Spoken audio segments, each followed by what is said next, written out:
All right. Hey, what's going on? We're back, man, and we got Stone with us today.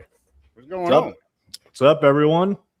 We're gonna cover these exploitation. Well, one of them or two. Yeah. Two of them, right? Two of them. Well, one of them is a Ozploitation classic. The other one is an unofficial sequel made in Italy. And then the last one is a remake of the Ozploitation classic, which doesn't quite measure up to the original's impact. Right. Not quite. Nah, it's a bit, it kind of gave me the fog vibes in a way, some of the aesthetics. Oh, I wouldn't go that far. Oh, some of the aesthetics, some of the way CGI. shit. Wow. Yeah. But I mean, that lead actress though, she's in You're Next, right? Yeah, she's the one that kicks ass. Yeah, right. One of the best final. I knew I recognized her from something, but she's great. But yeah, of course we will come into that. Yeah, that'd be the last. But man, I did want to mention Patrick. So the first time I even knew about this was my brother. He's like, man, you got to see this movie. It's kind of like the way he explained it to me, like he sold me to get me to watch it was he said it was like Halloween. And I was like, huh? Okay, well shit. Let me and and I guess the only thing with that would be the obsession part, I guess. Well, it came out the same year as Halloween. Yeah. 78, yeah.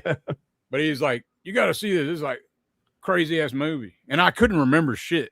And it's been that long since I've seen it. So this, you were talking 30 something years, since I've seen it. So, but yeah, it's gonna be a good one, I think. Definitely. Oh yeah, I think all three of these are kind of interesting in their own little ways. I got a similar story actually for Patrick. I'd seen it when it first came out on video. Okay. And you're talking, I'm like 1982. Never been back to it. So all I remembered liking it, but all I could remember is obviously this guy led in bed and all this telekinesis stuff going on. And the nurse, I remembered the nurse because she's British, but nothing else. So it was really, really good. Literally the only thing I could remember was I didn't even remember that. See, yeah. That's all I could remember.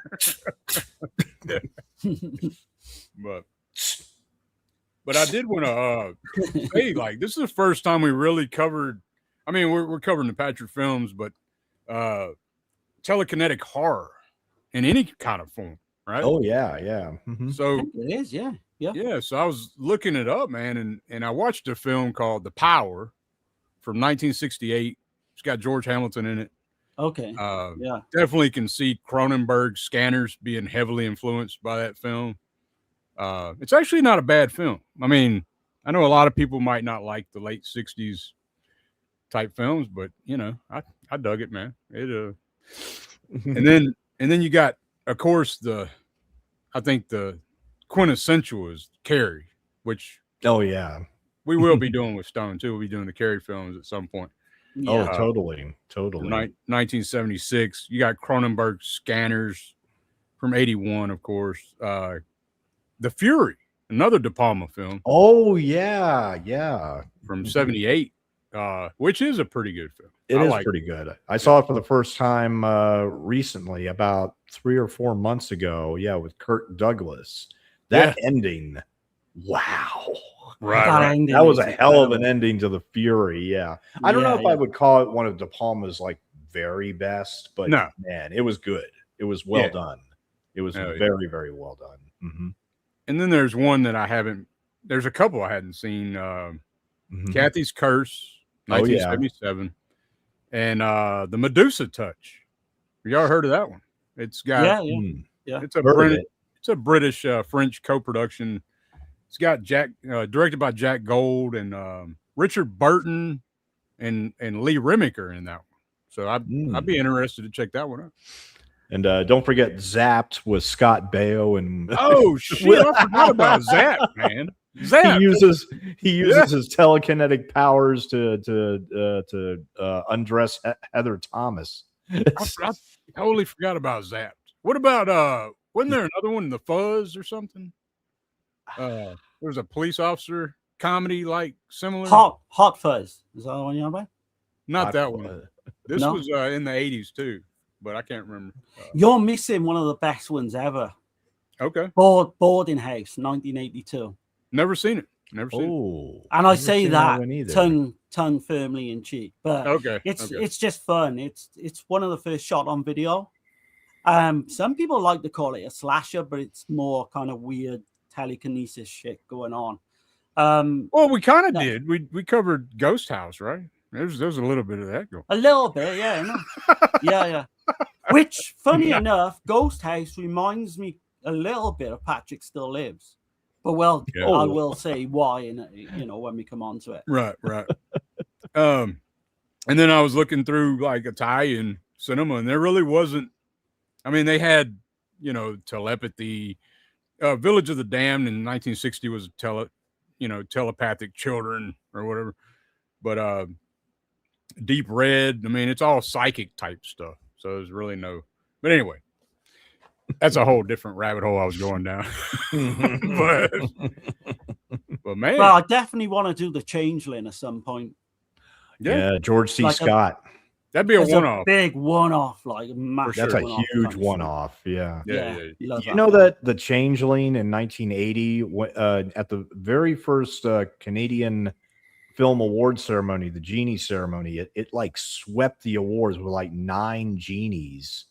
Damn. And believe it or not, Prom Night won a couple as well. Now, I'm not a fan of Prom Night, but yeah, that won a couple of awards. Prom Night, it's been a long time since I saw Prom Night. I mean, probably the last time I saw Prom Night was on USA Network or some shit back in the day. Like, that film gets a lot of shit, man. Prom Night. That's what I'm saying. I can't really say one way or the other. I can't remember. I tell you what it is, and a lot of people say it's boring in places, and the pacing issues and all that. But what it is, it's a blueprint slasher film. It's got giallo elements, but it's like a blueprint slasher film. You've got the kind of ticking, the high school yearbook and the ticking off, every victim. And it does all that brilliantly well. There's been a lot of hate for Prom Night recently, I've noticed. Right.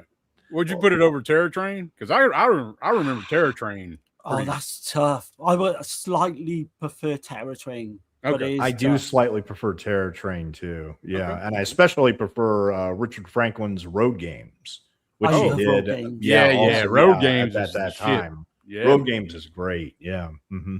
That ending as well. You talk about endings. Right. I do have a clip for Patrick 1978. 79. Came out in the States in 79, but it got a wide international release in 79. Mm-hmm. Right. I'm gonna play the first clip and then we'll get into it, man. Awesome. Here we go. In this Ozploitation cult classic, a newly hired nurse, Kathy Jacquard, begins work at a private psychiatric clinic and is assigned to Patrick, a 24-year-old murderer lying in a deep coma in room 15.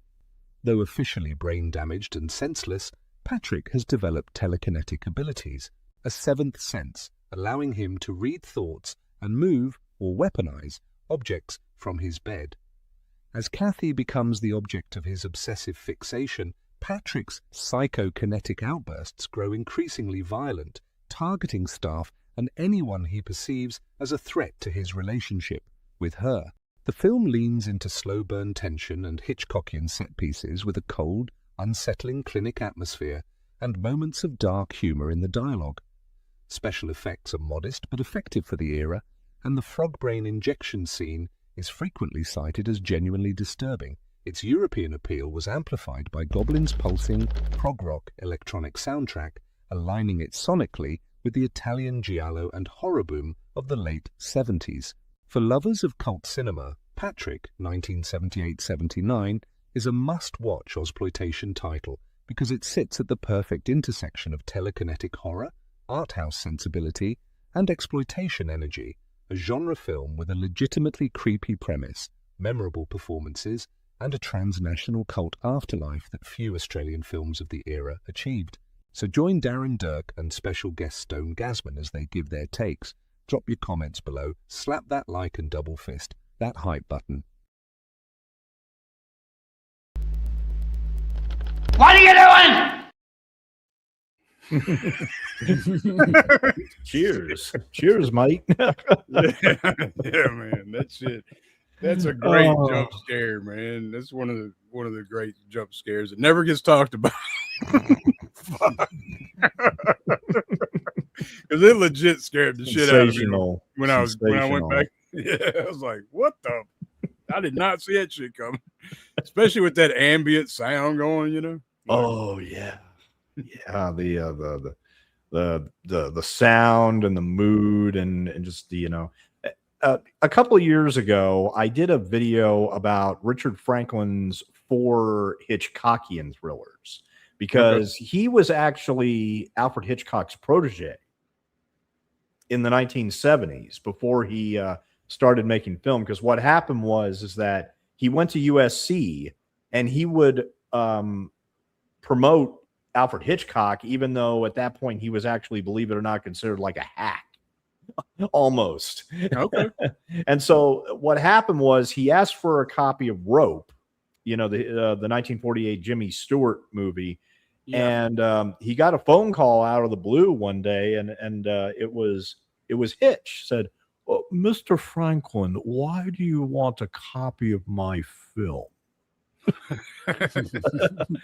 and what started was a wonderful collaboration between the two. I think he shadowed Hitch on either Topaz and Family Plot, I believe. Okay. I mean, at least 2 films. He shadowed him on at least 2 films. And then Richard Franklin made a couple of bawdy comedies that didn't really do anything. But when he made Patrick, it became an international success, and rightly so. And by the way, just real quick, the other Hitchcockian thrillers that he made right after Patrick are Road Games with Stacey Keach and Jamie Lee Curtis, Psycho 2, which Universal had hired him to helm Psycho, and he was the perfect one, obviously, for that. And also one of my favorite movies of all time, Cloak and Dagger, starring Henry Thomas, and where he reunited with the screenwriter.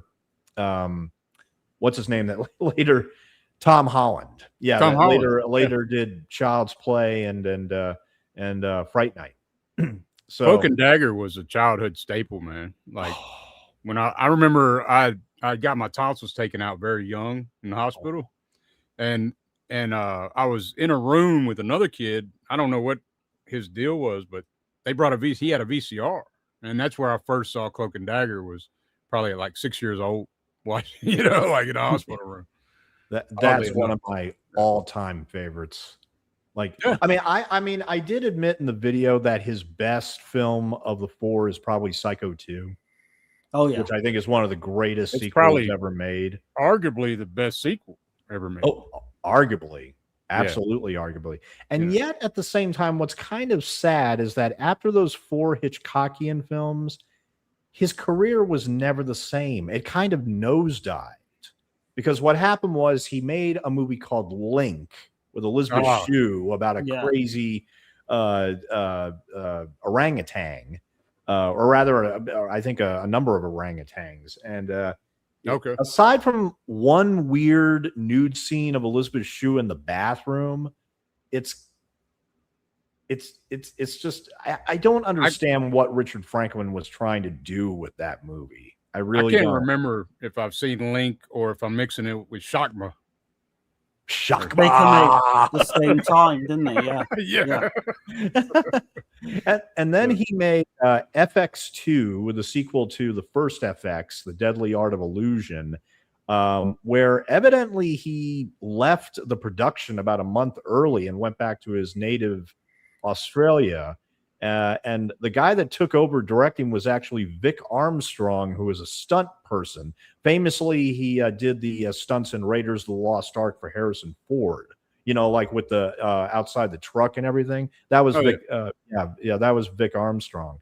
And sadly, just Richard Franklin's career never Yeah, he never went back to Hollywood. He just made movies in his native Australia, and then he died 4 days before he turned 59. Very, very young. Oh, damn. Mm. Okay. Very, very young. Very, very young. I was reading up on him, and I didn't realize that he was hanging out with George Lucas, Robert Zemeckis, and John Carpenter. Like, what the hell? Like, that's some insane shit, man. Absolutely insane. Yeah. Let me catch the comments right quick before we. Oh go. yeah. Yeah. Let me go through the comments. See who's all here. Let's see. We got quite a bit. We got Kevin Schmidt in here. Sleaziest kill ever. Hey, what's up, man? What's going on? Beach Boys in here. Hi, everyone. Came on a little late. Had to finish watching the World Cup. Okay. Oh yeah, and me. I come in last minute because of the World Cup. Yeah, man. Was it Spain and Argentina? Is that right?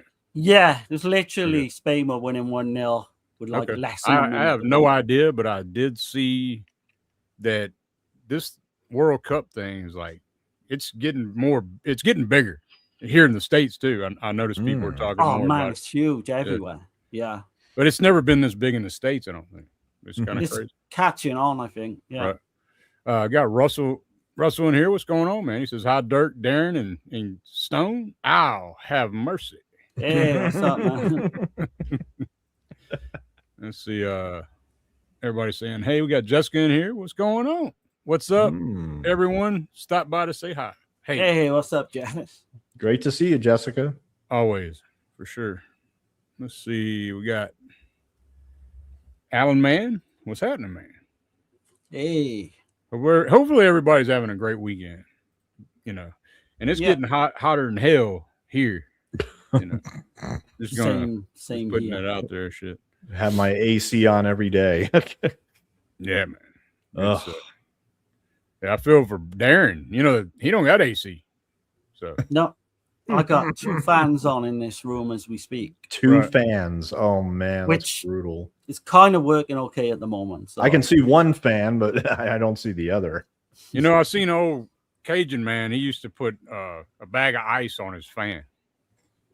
A bag of ice. I don't know. Does that work? Or yeah, it's just like mist the water, the ice melt. Make a fucking mess. But I mean, it's be misting you off. You know what I mean? But anyway, let's see. Got Texas in here. Welcome to the panel of pain. Yeah, what's up, Tex? The panel of pain. I'm gonna try that ice trick next time, and if you just see a fucking wall of like fog and you can't see me or anything, then I won't do it the week after. You'd be mystified. Let's see. Beach Boy says, looking forward to this one. Never seen the Patrick films. Oh, shit. Okay. Hopefully we can steer you in the right direction then. Oh, yes. Yeah. Definitely. Let's see. Everybody's saying, hey, shout out Stone. Glad to see you back for an hour to kill. Oh, yes. Yep. Hell yeah. And figure I'd do this right quick. What are you doing? What are you doing? What are you doing? What are you doing? That makes me jump even when I know it's coming. And oh man, I love that shit, man. But no, hit the hype button, man. There's a new feature on YouTube, and there's a hype button. So hit the hype, hit the like, whatever, if you feel like it, if you feel compelled to do so. The panel of pain is being orchestrated by a guy in a coma, right? Who can only communicate with. Yeah. That'd be funny if we came on and done that review and that's all we ever did. It's just spit. Just spit. Yeah. Oh, shit. How would Patrick do it? Russell says, the Patrick trilogy are great. Yeah. Yeah, I think so. Let's see. Welcome Fright Night. Welcome to Fright Night. Okay. Let's see. Acres of Movies. Hello and thanks, Russell and Dirk and Stone and Darren. Thanks from Stacy. What's up, Cool. Stacey? You're Hope welcome. you're having a good one. Let's see. Connected's in here. What's happening? Hey, what's up, man? What is your ranking of these movies in order? We will get to that. Oh, we'll After- get to We will that. definitely Yeah, stay we will tuned for definitely that. get to that. Mine is very clear cut, but Yeah. Yes, having a terrific night. Awesome. Do you like the Fury? Yes. We were just Yes. talking about that backstage. really like the Fury. Mhm. It's not top tier De Palma, but it's pretty good, yeah. It's really damn good still, though. Yeah. The Wild Guys watched it yesterday, and Hay Acres classic. Yes, the Fury is a classic. Hell yeah. Cloak and Dagger also terrific. Richard Franklin. Man, Yeah. Cloak and Dagger is just my spirit animal. It just I finally met Henry Thomas last year in Nashville. Oh wow. Because I went up there for that for the convention, and I hit him. I think that Cloak and Dagger is the very first adaptation of a video game, and he actually had to think about that for a moment because look, Tron and War Games, those were not real games, And they were that same time. I remember that shit. Right? yes, but Cloak and Dagger was a real game that they used as a cross promotion. Until the I was video going game to say, because crashed. we were wanting to play Atari after I watched the damn movie. Well, I mean, we was always wanting to play the Atari and shit, right? But I mean, especially after that movie. Oh yeah, Yeah. absolutely. But look, I can't give the credit to Super Mario Brothers. I just can't do it. Just can't do it. I've always considered Cloak and Dagger the very first adaptation of a video game, and in my opinion, the best. Probably is, man. And it's a good mystery. I mean, and for a children's film, It's kinda violent. dark. It's kind of dark. It's violent, man. It's dark and violent. Oh yeah, and emotional at the same time too. It's amazing. It's absolutely amazing. Mhm. That's got the Psycho connection as well, because Henry Thomas was actually in Psycho 4. Well, and not only that, but well, I'm not going to give it away, but there's an older couple in Cloak and Dagger, and the man, he was the sheriff in the original Psycho. And what happened is that Richard Franklin had forgot to recast him in Psycho 2. So he went up to him and said, "Oh, no. I got something even better for you. You'd be wonderful." And that was him and his real life wife. And his real life wife contributed to the voice of Mrs. Bates in the original Psycho. There's a lot of crazy Psycho connections with Cloak and Dagger. It's insane. I mean, there's a lot of them sprinkled throughout. Mm-hmm. I know that Franklin's a huge fan of Hitchcock, for sure. Oh yeah, and you can see it in Patrick, especially. I mean, considering the fact Patrick commits matricide in the first sequence, and also in this film they don't refer to it as telekinesis, but psychokinesis. Psychokinesis. If that's not more blatant for you. And Richard Franklin also he got that house specifically because it reminded him of the Psycho house. Where the hospital orderlies and all them are. Yeah. The Roger Clinic, right?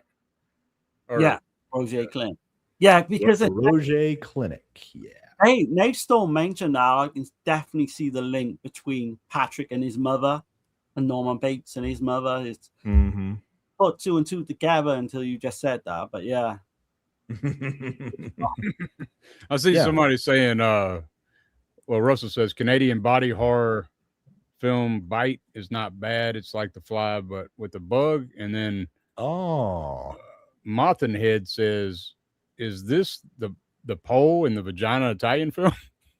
It is, yeah. Yeah. Which we will be discussing that. Yes, you get pardon the pun. There is some vagina mutilation in There's a lot of vagina close-ups in Patrick Still Lives. Uncomfortably. Oh yeah. But let's see. Akers says The Visitors starring Rodha Mitchell. Rada. Rada Mitchell. Rada Mitchell. Richard Yeah. Franklin made that because he wanted to make one similar to Patrick. Okay. That was actually Richard Franklin's last film. He finally returned to the horror genre. And it's not bad. It's not bad. I mean, unfortunately, it's very super low budget, but yeah, it's definitely not bad at all. Is that early 2000s, I believe? Oh, yeah, 2003, Okay. very, early digital. Yeah. I got you. Mhm. And then the writer, man, Everett DeRoche. I mean, I was looking at what he wrote. Like, Long Weekend I've never seen. That's a psychological thriller. Another thriller, Snapshot from '79. Oh, And then I love that film. I've heard It's I've heard really good things about it. But yeah, quickly, that was marketed as it was called The Day After Halloween. Okay. And they were trying to it was a year after the original Halloween. But it's most well known as Snapshot, and it's almost like a slasher, but it's a stalking film. Okay. I first heard about it. I first heard about it from Brian Goes Blue, because they put a release out, and he's the one to let me know. He said it was actually pretty good. It's underrated. I will say, yeah. Harley Quinn, I've heard about for years. It's a fantasy thriller. I've never seen it. Have y'all seen that one? I don't know. No. Okay. I've heard a lot of it in these exploitation documentaries and that. And then he wrote Road Games as well. Like he did, yeah. And then Razorback in '84. That's one of the best animal attack films I've heard. It was classified as natural horror. Like, what the fuck is natural horror? I've never heard of that before. Have you ever heard of that? I think horror is definitely unnatural, isn't it? Natural horror. I guess. Why don't I just say animal? We know that Darren's favorite natural horror is Grizzly. Oh, God. Don't remind me of that one. Loves that shit. Don't remind me of that one. Oh, that bear is legendary. But he wrote Fortress. I don't know if you guys have seen that one. That's really good. I haven't. I know CK's big about it. He's always screaming to the hills, from the top of the hills about that. I would presume that should be coming to Blu-ray. Yeah. Storm Warning as well, which is another one that gets slept on, from 2007. Okay. I think it's Jamie Blanks, the Australian director who just recently passed away. Yeah. That one is really good as well. So there's some good people behind the camera, right the way through. Yeah, man. When I hear Fortress, I always think of that damn what's his name in Highlander. Okay, yeah. I can't think of his. I'm blanking on his name. Christopher right Lambert. Yeah. I always think about Christopher that. Lambert. Yeah, that's not a very good Fortress, by the way. So some of y'all might like what. But no, man. How do y'all want to go about Patrick here? How y'all want to do spoilers? Go through it all, or how do y'all want to do it? Can we go through some of the cast? Because I got let's do that. Some of the main players. Yeah. Music, I gotta say, is by Brian May, but it's not the Brian May from Queen. Yeah, not to be confused with that Brian May. Yeah. But this guy did a lot. He did, of course, Cloak and Dagger, as you mentioned. Road Games. He did, Road Games, Nightmares. That's like an Australian slasher from 1980. Snapshot, Thirst, which comes up a lot. Turkey Shoot. They come up a lot in these. You say Turkey Shoot? That's a banger. Yeah. That's a banger. Olivia Hussey, I think, is in that one. And it's got Railsback. What's his Steve Railsback. Steve Railsback, yeah. Mm-hmm. Yeah. But he did Freddy's The Final Nightmare, Dr. Giggles. He did a Linda Blair film called Dead Sleep, which has recently been released as well. Linda Blair. Yeah, that's actually really good, where she plays a night nurse that accuses a doctor of medical malpractice. Okay. Yeah. It's decent. It's definitely decent. Yeah. I have to check it out. But going on to the cast, so you've got Susan Penn Halligan, who plays Kathy. And she was in a few things. She was a British actress. She was in House of Mortal Sin by Pete Walker in '76. She was always on lots of like UK kind of like dramas throughout the week, you know, from week to week in the UK. She did 2 episodes of Tales from the Unexpected. I don't know if anyone's ever checked them out, but they are these creepy, I wouldn't call them horror, but they used to show them like 9-10 o'clock late at night in the UK. And when you're like 11 and 12, because you had this eerie fucking theme music would come on. And would it be like in the same vein of like Tales from the Dark Side or something? Yes, but these were like not 8-8 horror. And the reason I know that because my dad actually wrote an episode once. It got to the final process, but it didn't quite, you know, get on TV. Oh, damn. Okay. But she was in the Uncanny, Came Dracula, the 77 one. Uncanny with damn. Yeah, it's I've never seen it, but it's obviously to do with the cat. Yeah. I don't know where my head's at today, man. Holy shit. And she did actually play the voice of a woman on the radio in Patrick the Remake as well. The counterpart of Christopher that's Lee. Right. Oh, right. Yeah. But I got to ask you about this one actor, right? So you got Robert Helpman. I think you know where I'm going. He plays Dr. Roger. Man, is he one of the most fucking freakiest looking. Do you know what? He reminds me a lot of like he's on like Kinski. What's the other guy as well? There's another guy reminds me of a lot. There was in I'm trying to think now. Richard something. It'll come to me in a minute. But he was actually the kiddie catcher in Chitty Chitty Chat Bang Bang. And he was in the classic The Red Shoes in 1948, and that's the film that Dario Argento kind of stole a little bit from with Tenebrae and, of course, Suspiria. Well, The Red Shoes influenced a lot of people. Yeah. I'm trying to think of that guy that he reminds me of. This actor is just so kind of weird looking, isn't he? He does bring something to the table because... And then, like, right out the gate, like, when he's fucking he tells her to grab that frog and shit. You're like, what the hell is this shit, bro? Like, huh? He's like, just stabs it in the brain and shit and tells her to hold it and electroshocks it. And yeah, it's like I'm assuming that was pretty. I'm imagining I'm pretty sure that was real, huh? Oh, the frog, yeah. Yeah. But no, he definitely adds a creepiness to the film. But the guy who played Patrick actually didn't do a lot. I was reading up on. No, he didn't do a lot in Patrick, did he? I think his only other. Bed, yeah. I think his only other role was in Road Games, where he was at a like a road stop in the outback and surprises Stacy Keach in the bathroom. Oh, that's the guy. Yeah, that's the guy. Yeah, he actually has I think like a word of dialogue in that actually, because Patrick, he doesn't say a word. No, not one word. It's all physical. It's all physical performance. I mean, largely with his eyes and his breathing and his spitting. That's the performance. Yeah, he's definitely the best Patrick out of all 3 films. Oh, yeah. That we're gonna mention.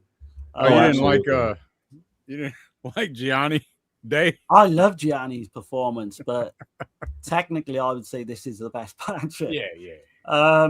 Just lastly, but not least, I want to mention Rod Mullinger, who plays Ed Jackard, and he was in some interesting films. He was in the Giallo, the Pajama Girl Case, which we mentioned on the last Region 3, funny enough. He was in Dead Cam. I love Dead Cam. I think that's Rest in peace, Sam Neill. Yeah. That's a good movie. That's a really good movie. It's really good movie. Isn't Nicole Kidman in that one as well? Yeah. Very, very young Nicole Kidman. Yeah. Set on a boat as well. Yeah, I love it. Billy Zane. Billy Zane. Yeah. He was in First as well. And again, that title comes up all the time when you talk. And he was in the remake. The 2013 film, he played Morris. Yeah. Okay. There's a few actually that did the original and the remake. cameo kind of roles and what have you. Okay. Man, he's still with us. He's 83. Yeah. But this one starts really strongly for me because you've got the opening, and we see the close up of like Patrick's eye, which was used like before in Dario Argento's Deep Reds, but it's kind of used really well in this film because you see the reflection, then you of his parents having sex through his eye, and it opens up where he murders his parents. He chucks this kind of electric fire into a bath. And I got asked you, was it his parents or was it his mother and a lover? I think that was mother and lover. Yeah, that was a lover. Yeah. Yeah, because Wikipedia said it's his parents, and I had to question that. No. Yeah, there was an indication somewhere that wasn't his father. It never really fully explains that part, but I mean, it does. It is her lover. Like what I'm saying is like, we don't know if she's still, if the father's still in the picture. Maybe that's why he was pissed off. Like, I don't know. Yeah. But, he's perving on her, like. But the whole story kind of, Patrick, he's laid in bed. He's this coma patient. He's been in a coma for like 3 years since all this went down. There's different films specify that maybe he tried to take his own life, suicide at one point. But then the kind of focus is on Kathy, played by Susan Halligan, as I said, and she's moving into this new place. She's separating from her husband, and she applies for this nursing job at the Rocher Clinic, this private hospital. And that's where you first see this crazy fucking doctor, Dr. Roger. And he literally just hires her on the spot, doesn't he? She's kind of going through an interview, but he's like, no, you're good. We'll have you. You've got the matron. That's another creepy kind of really well done role. I think she knocks it out the park. She does sell it as far as like when going into the room, she's very like there's something that's happened there. Yeah. With her and going in Patrick's room. Like so she does it really well. Yeah. She does. I mean, definitely the best portrayal of the 3 films of that character, I don't even know if that character is pretty much in the second, in Patrick Still Lives. No, because it's the secretary in Patrick Still Lives. Yeah. But the secretary that looks like almost looks like a better version of Drew Barrymore. Yeah, like a page 3 stuff. Yeah, I can see that. Every woman in that film is fucking hot. Yeah. So we will. Stay tuned. Oh my God. Every woman in that film gets naked as well. Right. But yeah, without going off on one. So yeah, she gets the job. The doctor explains to Kathy then about Patrick's condition. And he does that whole thing that Dirk just mentioned by killing a frog and using like an electro, to try and spark it back to life. Yeah, trying to explain the whole reasoning with Patrick, why he's doing what he's doing. Like yeah. It is definitely real. It's definitely real. If you don't like animal violence and all that, I would say just skip that. Well, I mean, we used to go fishing with frogs, so Oh, we used to do stuff to frogs. I don't even want to mention on here, to be honest. But right. Oh yeah. But no. So you've got her ex-husband, right, Ed? He finds out where she lives, breaks in. I think when she's in the shower, and there's a really weird scene where he grabs her on the bed and he implies that he wants to do something. And you think that he's just a rapist off the street or something, and she's not going for it, but she has this attitude like, yeah, nice try. Yeah, that was just normal during that time, I guess. Yeah, very 70s. He weirdly comes out with this line, so much for women's rape fantasies, and I'm thinking, okay. Yeah. That might not ride today, but right. But well, I mean, we don't know the history with them. Did she have some kind of fetish with that shit? I don't know. Well, you know what I mean? Possible. So. Yeah. But But the whole thing with that matron Cassidy is the reason she doesn't want to go in Patrick's room is because she knows what's going on. She sees like all these kind of ornaments move, and she's got a sixth sense of like something really fucking freaky is going on. But yeah, you know, Patrick's got these psychokinetic powers, but he's got this ability to like go out of his own body as well at times. It's kind of, it's fucking freaky, man. This is like a 2-hour film as well. And to me, it don't feel like that. No. It didn't feel over long to me. No. Not at all. Not at all. No, and the suspense is done really well. Like, I think it's, I mean, it builds and builds beautifully. Mm-hmm. Yeah, it's not a, you know, this is a slow burn, suspenseful type of film. Like, if you're looking for bloody kills and gore and all that, this is not the film for that.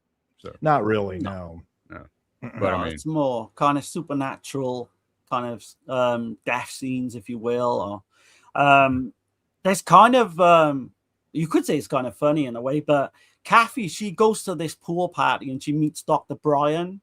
Yeah.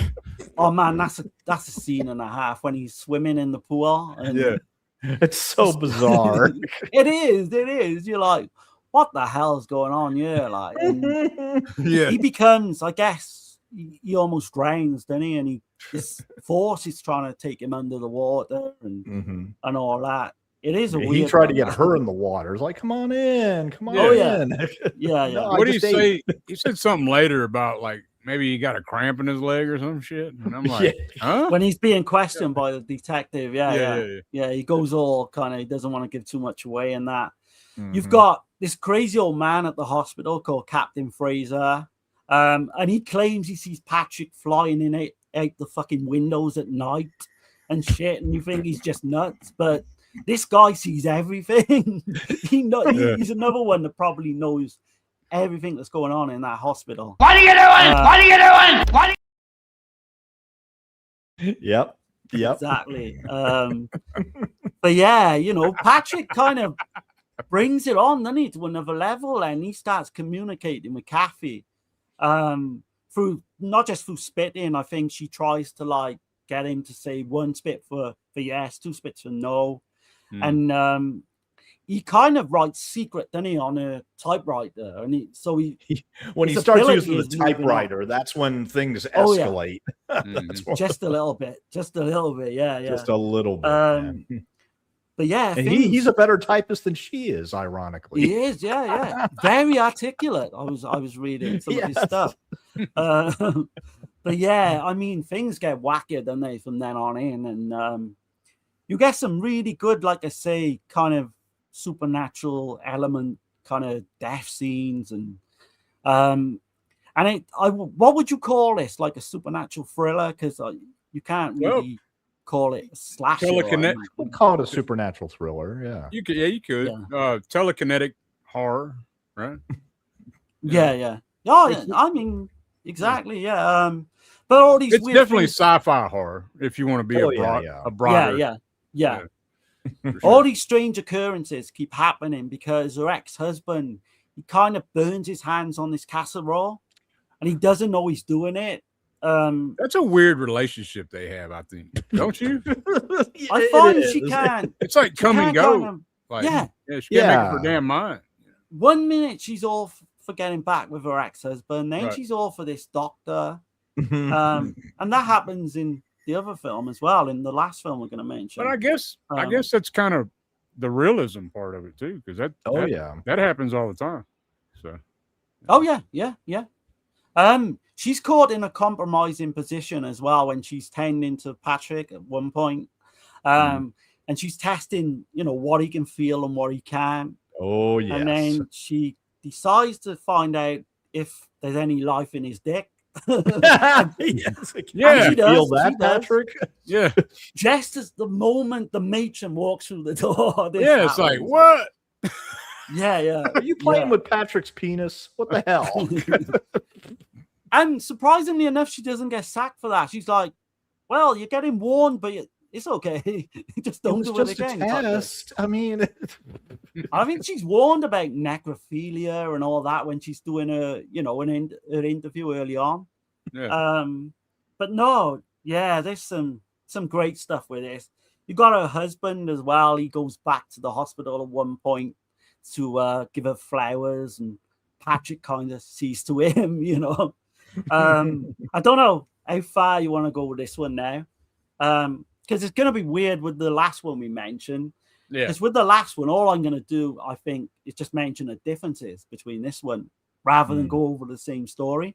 Right. But you've got the craziness of Dr. Roger starts doing shock treatment on Patrick from nowhere. Like, didn't he say he got this shock treatment like apparatus from some fucking car boot sale or something? I don't know.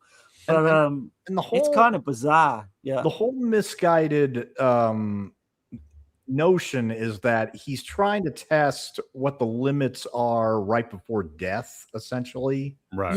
Yeah. I mean, like what is keeping Patrick floating above death? Why is it he's not sinking into that level? I mean, like, because the guy is, he's immobile, he's catatonic, he can't, I mean, he's still alive, obviously, but I mean, and obviously, if I were Patrick, I would be pissed off too, because this is akin to torture, essentially. Oh, yeah. Like, it's absolutely akin to torture. I feel bad for him, man. I mean, and I was going to say real quick as an addendum, the lead actress, I saw her recently in a Paul Verhoeven film called Soldier of Orange with Rutger Hauer. That is really good. And but looking at her filmography, my favorite title among them, I've never seen it, but yeah, she was in a 70s film. Seriously, Darren, she was in a 70s film called No Sex Please, We're British. I've heard of that one. Yeah. That's a sex comedy, I think. Yeah. Okay. That's played on UK TV, I think, at some point. Oh, wow. That's a hell of a title. They should make a remake of that. Oh, a strange title, though, man. That's I can't imagine that did well, right? I don't know. I don't know. Well, probably in the UK it did. I was well, probably a tad too young to watch it at that point in the 70s. Well, yeah, but obviously, yeah. she was a well-known name, mind. She popped up, like I say, in all these well-known British kind of serial dramas and all that. But no, it gets to a point, doesn't it, where just wackiness ensues the further we go on, where Patrick's communicating with her and kind of, I guess we can kind of spoil it a little bit, but he gives her this big ultimatum towards the end. He's like, I can save your husband, or you can come with me and we can be together, through this injection. Join me, right? Yeah.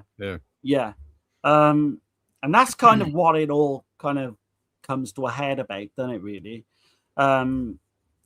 I was surprised with this one because I watched it twice in preparation for this. Wow. The first time I was like, I like it. But the second time last night, I'm like, it went up a little bit for me. I thought, I really fucking like this now. Yeah. Oh, yeah.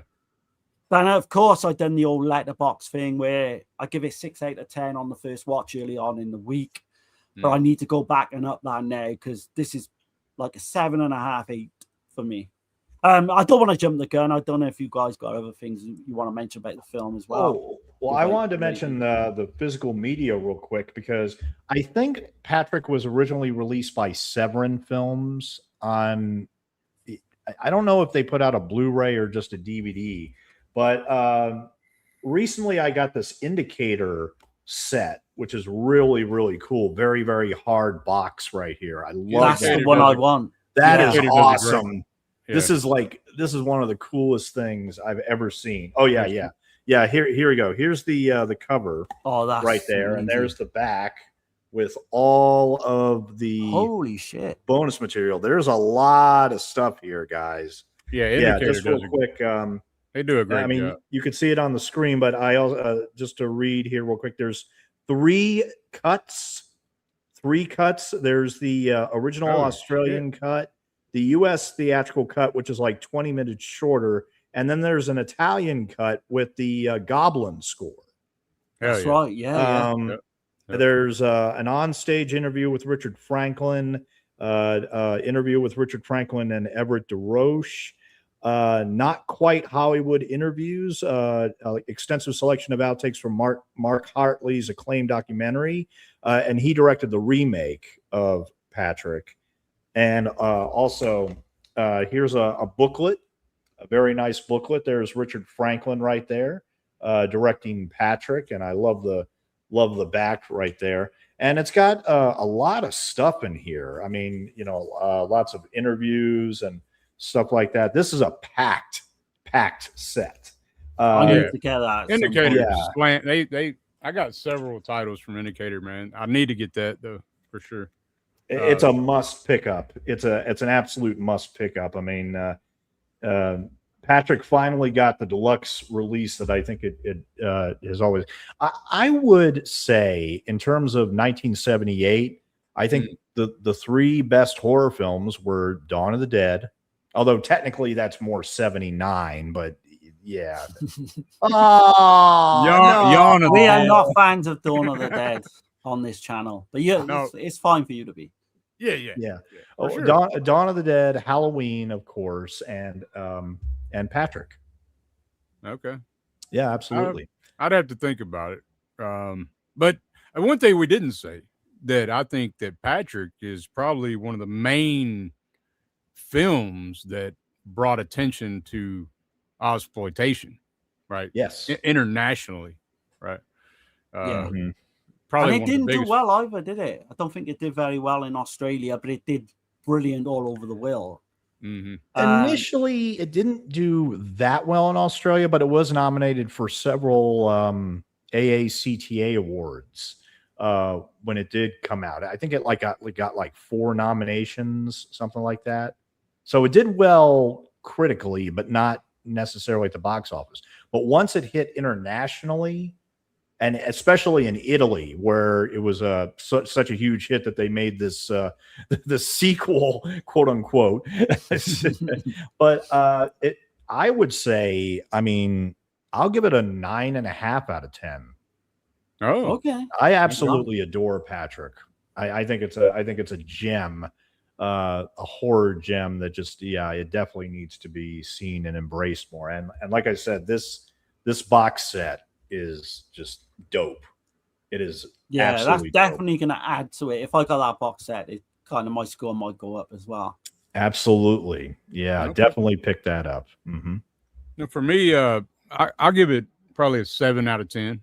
Patrick. Okay. It's pretty solid flick, man. I can't see like going back to it a lot because I have so many other films to watch, but I'd check it out every couple years or so, for sure. That's what I would say as well. And it's been a while. It's been a long ass time. Yeah. So, it's not one you're going to want to watch every year or anything for me personally as well. Yeah. But it is the suspense. I dig that stuff. I love the slow burn type horror, and it's done really well. Like, I love there's a shot where you see in Patrick's eye and you see the reflection of the nurse. Yeah. Oh man, that's like one of my favorite shots of the whole film. That's insane. It's great, like how it's done. But I love that shot. It's one more shout out I'd like to do for the cinematographer Donald McAlpine. He later became really in demand in Hollywood after Patrick. He broke out in Hollywood with Moscow on the Hudson with Robin Williams, then Down and Out in Beverly Hills, and then he shot Predator. Oh shit! Yeah. Yes. Wow. Parenthood, The That's Hard Way. Well, and one of my guilty pleasures, Career Opportunities with Jennifer Connelly on the toy horse. Oh yeah. Oh, okay. Yeah. Yeah. Everyone He knows shot the that hell scene. out of her in that movie. Mrs. Doubtfire, The Edge, Moulin Rouge, Anger Management, Chronicles of Narnia, and he's still working. Yeah, he's still working. Yeah, Connolly, I loved her in Requiem for a Dream. That was Yeah. That's a phenomenal. that's as a well. feel good movie, ain't it? You know. Mhm. Oh God. Yeah. I'm gonna ask Stone a question. So the original cut to this was 140 minutes. Is that on that set? Yes. Oh, 113 see, minutes. The Yeah. US cut is like 97, and the Okay. Italian cut is 102. And Richard Franklin did not approve of the dubbing for the US version, which is understandable. Yeah, I have got that down in my notes as well. Okay. But it was on a budget of $400,000, which is insane how good this film is considering. Mhm. And they got the real hospital, right? Like real clinical. Yeah, type. in Melbourne, Yeah. in Australia. Mhm. But so last but not least, Robert Helpman, who did play Dr. Roger, he broke his back during one of the scenes. The lift scene, I think it was. Right. I can see But he got that. to finish, right? He finished the film through the Yeah. pain. Thank goodness. Yeah, yeah. And I he didn't only- know nothing. Oh, go on, Sonia. Go Oh on. yeah, he only made one other movie after that, a movie called Second Time Lucky, which I actually have a copy signed by Diane Franklin because I'm a massive Diane Franklin fan. It's a weird comedy, but look, I mean, if you love Diane Franklin, Yeah, I do. yes, you have to get it. Last American Virgin, yeah. Oh. That I know it's not. It's probably something that wouldn't suit this channel, but I would do that, or even maybe on Region 3. I would American love to Virgin. do Last American Virgin. Yeah, Yeah. just Love have to like do it. do a complete like deep. That'd be dive good. of it I as mean, well. 'cause I've never seen it. I know. Diane Franklin and I, we had a conversation for over an hour. Okay, About she's the Last American now I Virgin. know who you're talking about. Better Yes. off dead. Better Off Dead, Yeah. Bill and Ted's Excellent Adventure. Okay. What's the other? Amityville 2. Yeah. Amityville 2. Oh yeah, Amityville 2, The I first Possession. saw her Yeah. And Mhm. Better Off Dead. Yeah. I think. But And I Stone, actually you what? brought her on, didn't you? You I brought her on to Region 3. Oh, Yeah, I Yes, remember that. I brought her That's on Region 3 insane. because, like I Wow. said, at the New Jersey convention, we spoke for literally over an hour, and boy, did she still look awesome! Yeah. Oh, she is ageless. I'm not kidding about that. And you know, I wanted to, and I reached out to her, and she came on Region Free, and she spoke with everybody for like over an hour. That was a crazy yeah, episode. the one thing I will never forget about that is, we had somebody on Region Free called B Movie Mike, really wonderful guy. I remember And Mark. he was behind a microphone, so you can only see like the top half of his head. But when Diane Franklin came on, he just kind of leaned over like this. As you do. Yeah. Yeah. He was in shock. He was in total shock. Yeah. Love that. I would be more than happy to do Last American Virgin. I could talk all day about that movie. It's the most underrated teen movie of all time. Okay. Oh yeah. And I guess Period. it might suit the channel in a way because it does get fucking dark towards the end. So Okay. you know, I'm gonna have to check it out. I know I've been saying that. You have to, Dirk. You got. I've been saying it for years, but Dirk, the lead in Last American Virgin, he was in Friday the 13th of the final chapter because he gave Crispin Glover all that shit with the computer and everything. Oh, okay. That guy is the star of Last American Virgin. Yeah. Oh shit. Okay. Okay. Yeah. Mhm. If that doesn't sell to you, I don't know what will. I'll check it out pretty soon because is a summertime film too, right? Yeah. No? You could. Well, it came out in the summer of '82. Yeah. Okay. Yeah. Okay. Yeah. Oh yeah. I thought we were going to go to the shop. Ronnie, shuffle. I just had to throw that in there. Like, But yeah, man. So we're getting on to the. Where do we start with this one? Well, do you want to go through the chat first, or? Oh yeah. Let me see what's going on here. Go back here a little bit. Man, it's quite a bit in there. Okay. Back to, I think, Russell Madison. The Gate and Gate 2 were okay. I got it right here. It lets me know now. Like, wait, I think I'm right. Wait, maybe not. Okay. There we go.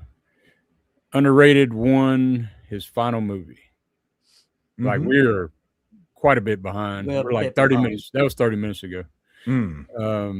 Alan, man, I was surprised how dark Cloak and Dagger was. You really feel like Henry Thomas and his friend are in danger, which is rare in modern kids type film. Yeah. There's no, I mean, no sense of danger in a lot of films these days. Russell Madison says, "Psycho killer, run away." Psycho killer. Let's see. Love The Visitors. It's great. Visitors mainly on a boat. Okay. Oh, okay. Yeah. The Gate and the Gate 2 were okay. Okay. I like Lady in White. Okay. I remember Lady in White. They just got a great release from Vinegar Syndrome. too. Oh, wow. Yeah. Redwood Massacre and Redwood Massacre Annihilation were not bad. Huh. I've seen Redwood Massacre. I can't remember much about it though. Okay. Storm Warning is a Aussie classic. Yeah. Love it. Yeah. Okay. Great kills on it. Let's see. Legion and Priest, pretty good with the same actor. Let's see. Penn was a weird film. Oh, I need to see Penn. I haven't seen Penn. I've heard about it for a long time. CK Rest in peace, Penn. Sam Neill. Definitely rest in peace. My favorite role from him would probably be, oddly enough, it's not the best movie, but my favorite performance from Sam Neill would be probably in The Mouth of Madness. Oh, yeah. Oh, okay. He goes, or Event Horizon, equally as crazy. Yes, Event Horizon as well. I might actually put Event Horizon over that. I thought he was going to say Possession there, man, because that's he's kind of a punk in that one. He's good in Possession, but he's kind of I don't know. He gets on my nerves a little bit. The way he handles. You didn't say Omen 3, which was good. Omen 3s were the first thing I saw. Final Conflict. Yes. That's the first thing I ever saw. You mentioned that on Region 3 the other night. Yeah. Right. Who was the gentleman that was with us on that stream? And I said, look, I said Final Conflict, just bump it up for Sam Neill. And he was like, okay, I'll bump it up to 5 out of 10 for Sam Neill. Come on. Jay Neill, isn't it? Yeah. I thought I remember that as a kid, man. That was the first thing I seen with Sam Neill. But rest in peace, man. He definitely an icon. Absolutely. Beach Boy says, I saw Legion and Priest, enjoyed both, especially Legion. Love the film. Popcorn. Oh, I like Popcorn. Popcorn's cool. I like it. I don't mind it. Legion was the best. Legion was very cool, very original. Are they on about the angels and stuff, right? Is that what they're talking about? Yeah, they're not talking about Exorcist 3 or anything like that. Yeah. See, lay in bed, don't talk. What a great job. Yeah. Patrick. Yeah. He does well though, especially like with the eyes, like you said, and the shock scene. Like he's selling that scene. Like when he's all see. Hey, it's the ice cream man. Love that scene. And the old lady. The little boy was creepy. Storm Warning was better than Wolf Creek. I wouldn't go that far, man. Whoa, hold on. I haven't seen I haven't seen it either, but Wolf Creek is. I adore the Wolf Creek movies, man. And Wolf Creek Legacy is being shot right now. It's coming out next year. The show as well is really good. I only saw the first season, but I haven't seen the second season yet because the first season is on DVD, but not the second one. Okay. Sadly, I got to find the second one somehow. We binged it. We binged both seasons. Like, just ate it up. Like, where did you watch it at? I think it was on Prime, but that was a while back, so I don't know. Prime Video, maybe. Check out the UK Amazon because I've definitely got like a season 2. Oh, okay. It's a Blu-ray, I think, as well. Okay. I got the both seasons, but I've not watched them yet. But I'm a massive, original Wolf Creek is one of my favorite. And I did listen to the Region Free episode y'all did, and I recently watched Murders in Snowtown. Oh, I want to see that big time. That's fucking dark. That's a That's the dark. one Dan was putting over, yeah? That's a dark ass Yeah. movie. Holy shit. Definitely want to see that, yeah. Let's see. Russell said, made a hack and slasher movie playlist. Okay. Awesome. Nice. Love that Brit film score. Okay. Let's see. Beach Boy says, Darren, the way you described Patrick, I had to get it. I just ordered the indicator release from Amazon. Can't beat the price, under $15. Wow. Yeah. I need to Damn. jump on that as well. Holy shit. Is that cheap? That's I crazy. don't think that's probably not the limited one that Stone got, though. Okay. It might be the, I think that might be yeah. a standard edition, but Okay. Yeah. That's, hey, you get the Still film. not bad. Still Yeah. not bad for that price, yeah. Hell yeah. I'm not sure how long that price will hold. I was shocked it was that cheap. Yeah, yeah. I have to check it out. If it's that cheap, I'll go ahead and get it today. Let's see. Texas says, every time I see that guy who plays Patrick, I think of Jarrett Graham from Phantom of the Paradise.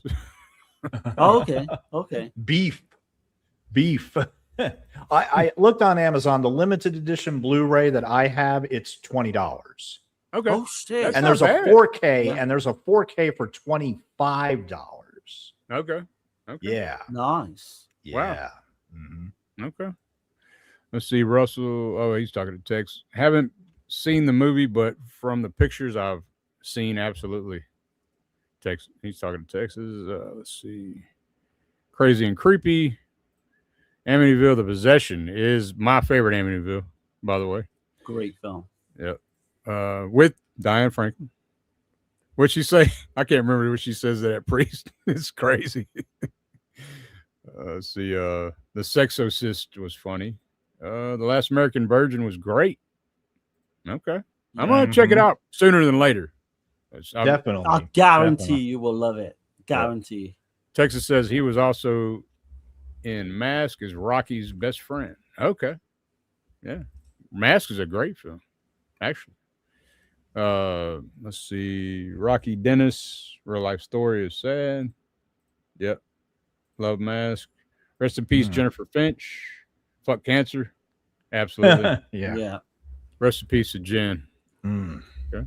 I did like the Wolf Creek films. Head on a stick. Yeah. Yeah. See when your spine splits, right? Yeah. Brilliant film, Crazy, man. man. Oh, I can't wait for that third film. I can't wait. No for it. me. No me.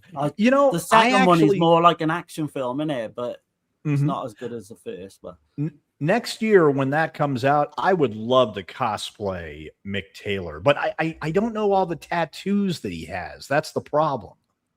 Okay. Yeah, I need to Yeah. find out all the tattoos he has. Otherwise, I would That love should be- to. I bet you could find out pretty easy. I bet. I tried reaching out to the director on Twitter, never got a response. And even when I looked online, I mean, you know, even trying to get good pictures Yeah. of the tattoos is difficult. But yeah, I mean, Okay. yeah, definitely. so that's given me a thought because I have covered Wolf Creek on a different channel, a channel that we're not going to mention. Right. But why don't we do the whole fucking Wolf Creek 1, 2, and the 2 series? I am so down for that. Yeah, yeah. The 2 I seasons. think- yeah. I could talk about Yeah. Wolf Creek all night, man. That's do like, a lot. Yeah. We're planning it in advance where we give enough time to watch the TV series again and all Yeah. that. Because Oh yeah, definitely. It takes some doing. I But gotta, I'm I telling gotta you, rewatch the. me and Tasha, we binge watched both seasons like it wasn't nothing. Mhm. I mean, it was that good to me. And Jessica Gruesome, join us. Join us for Yeah, Wolf Creek. yeah. Yeah, come on. Yeah, definitely. That would be awesome. It would. Quickly going back to the first film, the guy was going to mention like a cross between, I think it was Richard, not Richard. What was his name? Richard Lynch. Do you know that guy? Yeah. That's the guy I thought he's a cross between Klaus Kinski and Richard Lynch. That Dr. Okay. Roger. Okay. I was Yeah. there to look twice. Now, like, Beach Boy is saying the version he bought was the limited. for Oh 15. wow. So I guess it went back up. So okay. After he bought it. Yeah, yeah. lucky. Oh, lucky somebody lucky. wants Patrick? Oh, raise that price. 15 Chuck it or up. 20, man. Chuck it That's up. fine. Yeah, yeah. Yeah. Let's see. Penn was creepy. Wolf Creek 2 had a wicked sense of humor. Yeah, the series does too. The series does too. It's pretty funny. Is the series, without giving too much away, is it more in line with the first one or the second one? Like the second one's more action kind of based. It's been a or is it while a since mixture I've of just watched that. everything? It's kind of its own thing, really. It Okay. kind of, he Is it one story as well? The first series, is that just one story? From what I remember, like this was a little while back. Here's the premise: he kills the bus driver, and then he becomes the fucking bus driver, and then he then he lures all these people to this. That's the premise, pretty much. So it's not like an anthology then. It's not like a different story every. It's episode. Continuation each episode. That's better for me. Yeah. So yeah. yeah. No, we will. We've got a couple of things we'll plan out, man. Right. Well, now we're getting into the cream of the crop of this episode, and that is Patrick, Viva, and Cora. So, yeah. I can't wait to talk about this one. You get the damn steelbook, or is that a slip? Okay. No, it's just a slip. I thought you had the special diamond cased steelbook over there or something. No, but if there was one, I would be showing it off. That's what this deserves, right? Oh yes. But, I'm telling you, this is a fucking lost classic. But yeah, here we go. I gotta somebody's gonna explain a little bit more before we get into it. So here we go.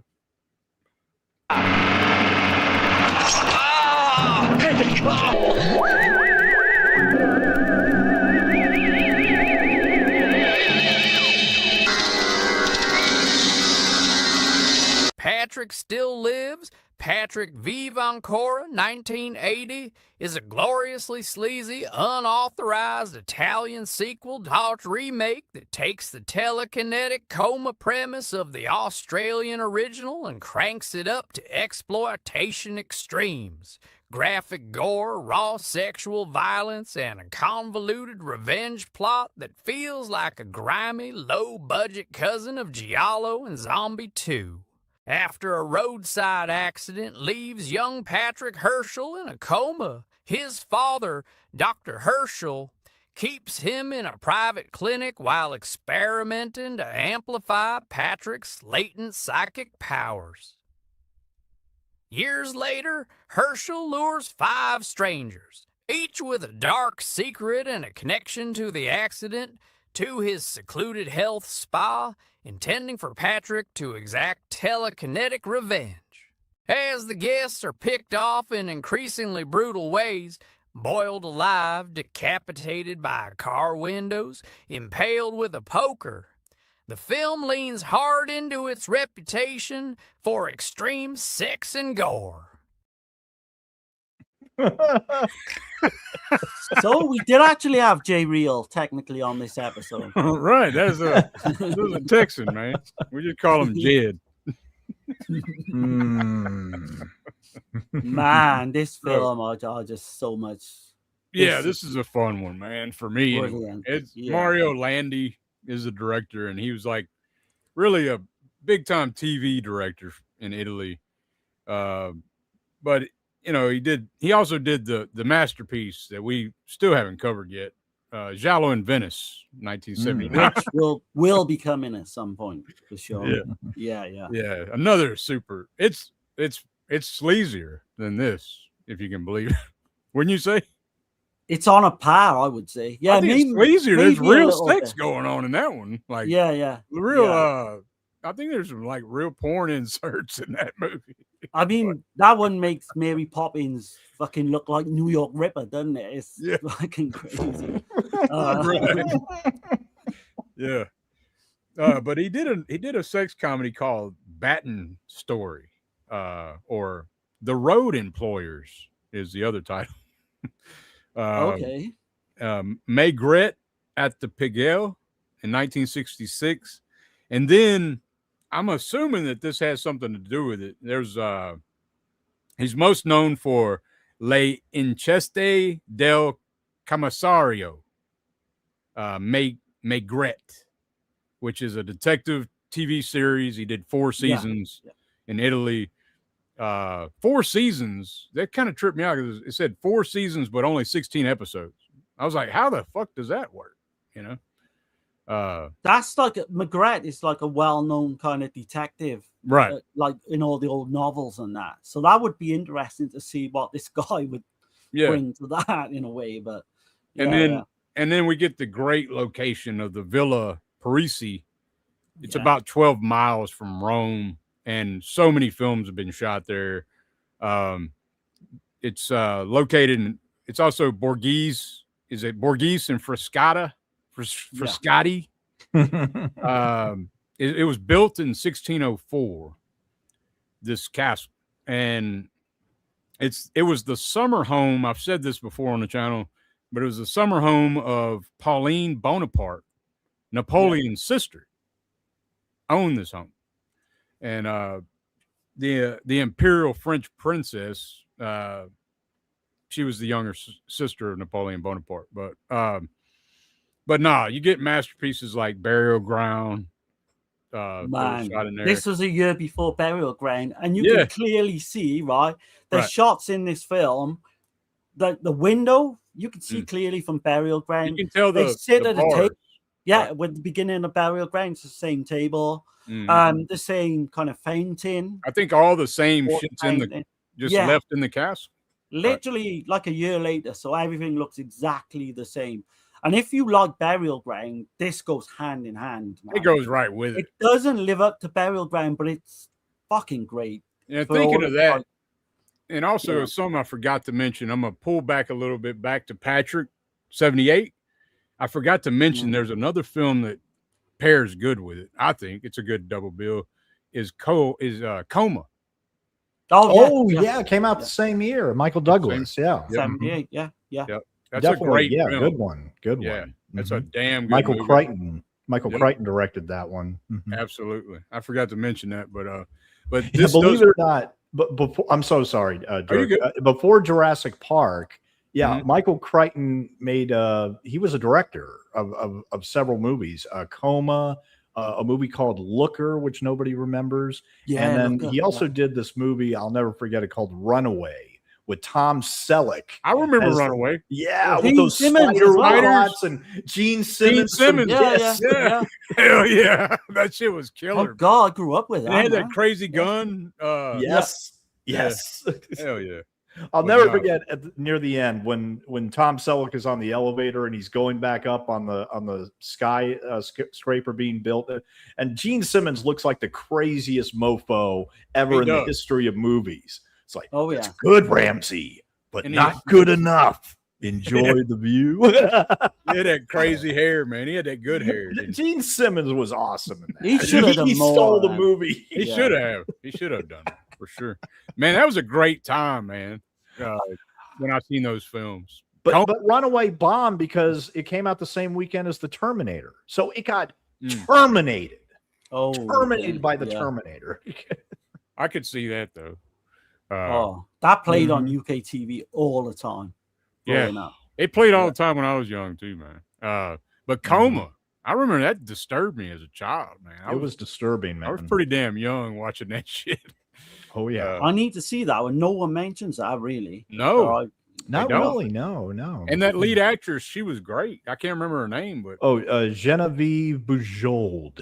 I think that's how you pronounce I know her. Yeah. Oh, personally? No. She was in wasn't she in a Brian De Palma film? Was she in Obsession? I think so. Yes. I think so. She's in Obsession. Yeah. But this is going to be interesting to see because I know me and Dirk are going to love this one, but I'm really interested. Yeah, I do love this. Stone makes of this. Right out the gate. This is a fun ass movie. This is a labor of love for me. This is. Yeah. It's. I'm being serious as well. But yeah, I got to mention a couple other films that were shot here at the Villa Parisi. Nightmare Castle from Antonio Margheriti. Yeah. Blood for Dracula was shot here. Immaculate in 2024 was shot there. Yeah, and The Omen, the new Omen, the first Omen. Omen. Yeah, the first Omen. Yeah. So it's got. I mean, there's probably hundreds of films shot at this place. I think Long Hair of Death was shot there too, certain scenes. Is it But- the one where Slaughter Hotel was shot there as well? The I think Kingston so, film? man. I think it is. Slaughter- Yeah. it is. Yeah. Yep. So That we would could go be a on and great on how many films were, location. yeah. But this That's is- one for like Sean Clark to go Yeah. back. Not that he would. Definitely. But Nah. go back and fucking. That's a huge location, dude. And that yeah. so we're talking what? Over 400-year-old castle, man. So Yeah. or 600-year-old castle. My bad. If I ever get to 400. Italy and No, I'm I've talked tripping, I'm about tripping. it, I'm definitely going to that location. I'm going to spend a day there and Definitely. photograph And everything. the lead actor, Gianni Day, I was listening to his interview, and he was saying the things he did in that castle he can't say in his interview. So we could just imagine on the set of this movie. Which, yeah. So if he's doing What the hell's things going some of the on? actresses in this film, that Right. wouldn't surprise me at all. Yeah. That guy, man, is just his portrayal of Patrick is just so goofy compared to the original. It one. really is, dude. Like in the whole Fucking great, premise, though. the whole Go on. setup, like when you start the movie, it just starts it right out the gate. Somebody's driving by in a van and they hit him in the face with a brick, but it looks like somebody just threw tomato sauce on his face and he's screaming. Oh yeah, yeah. And What's then that meant to be, like acid or something? I thought it was a brick, right? And it just Oh, I don't know. Yeah, Maybe maybe. it was- maybe. Yeah. I don't know. Maybe But- so. But Whatever it did, it puts him in a coma. I put know him in a that. coma. Yeah. And his dad's like, "Oh, we're gonna figure this out, son." He's some kind of doctor, you're right. Yeah. But there's some great people behind the camera for this one as well. So this was written by Piero Reginoli. Rignoli. Yeah, and he We've did, covered him on here. Yeah. Yeah, he did Burial Ground, you just mentioned. He did Obscene Desire, Nightmare City, Like Rabid Dogs, Cry of the Prostitute, The Third Eye, and you even go back to like Lust of a Vampire and The Playgirls and the Vampire as well. And the films So- he directed, right? Did he direct them as well? Remember we covered Rignoli. Yeah, but he's more Delirium. well known for his writing. Yeah. Delirium is a big one. Oh. And what was the 3 we covered on here? I can't remember, but you could go I back don't- and check out their episode. Yeah. I don't think he directed Delirium, did he? Yeah, You're on about the 72 one? I thought so. No, Pretty I didn't sure. think he did, but let us know No. in the comments. Like someone check. I don't know. on We that. did a stream on Rignoli though, so check it out. So- Yeah. The cinematographer is Franco Villa.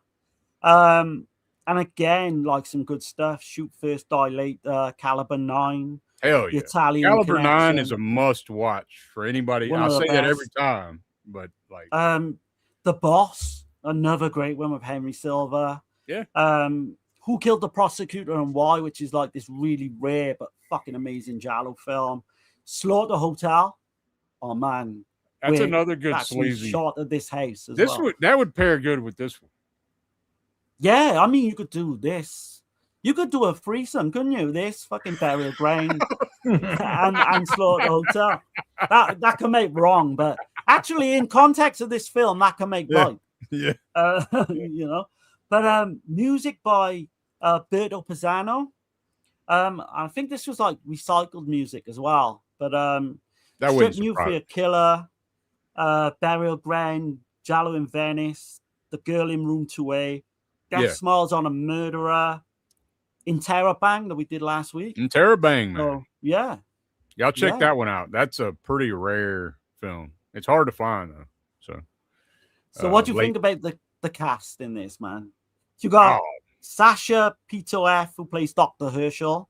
yeah. And the only guy, you'll know him as the guy who kills the cats in Inferno, Argento's Inferno. Absolutely. And he's got like this fucking monobrow. Yeah, he's unibrow. unmistakable. Unibrow, yeah.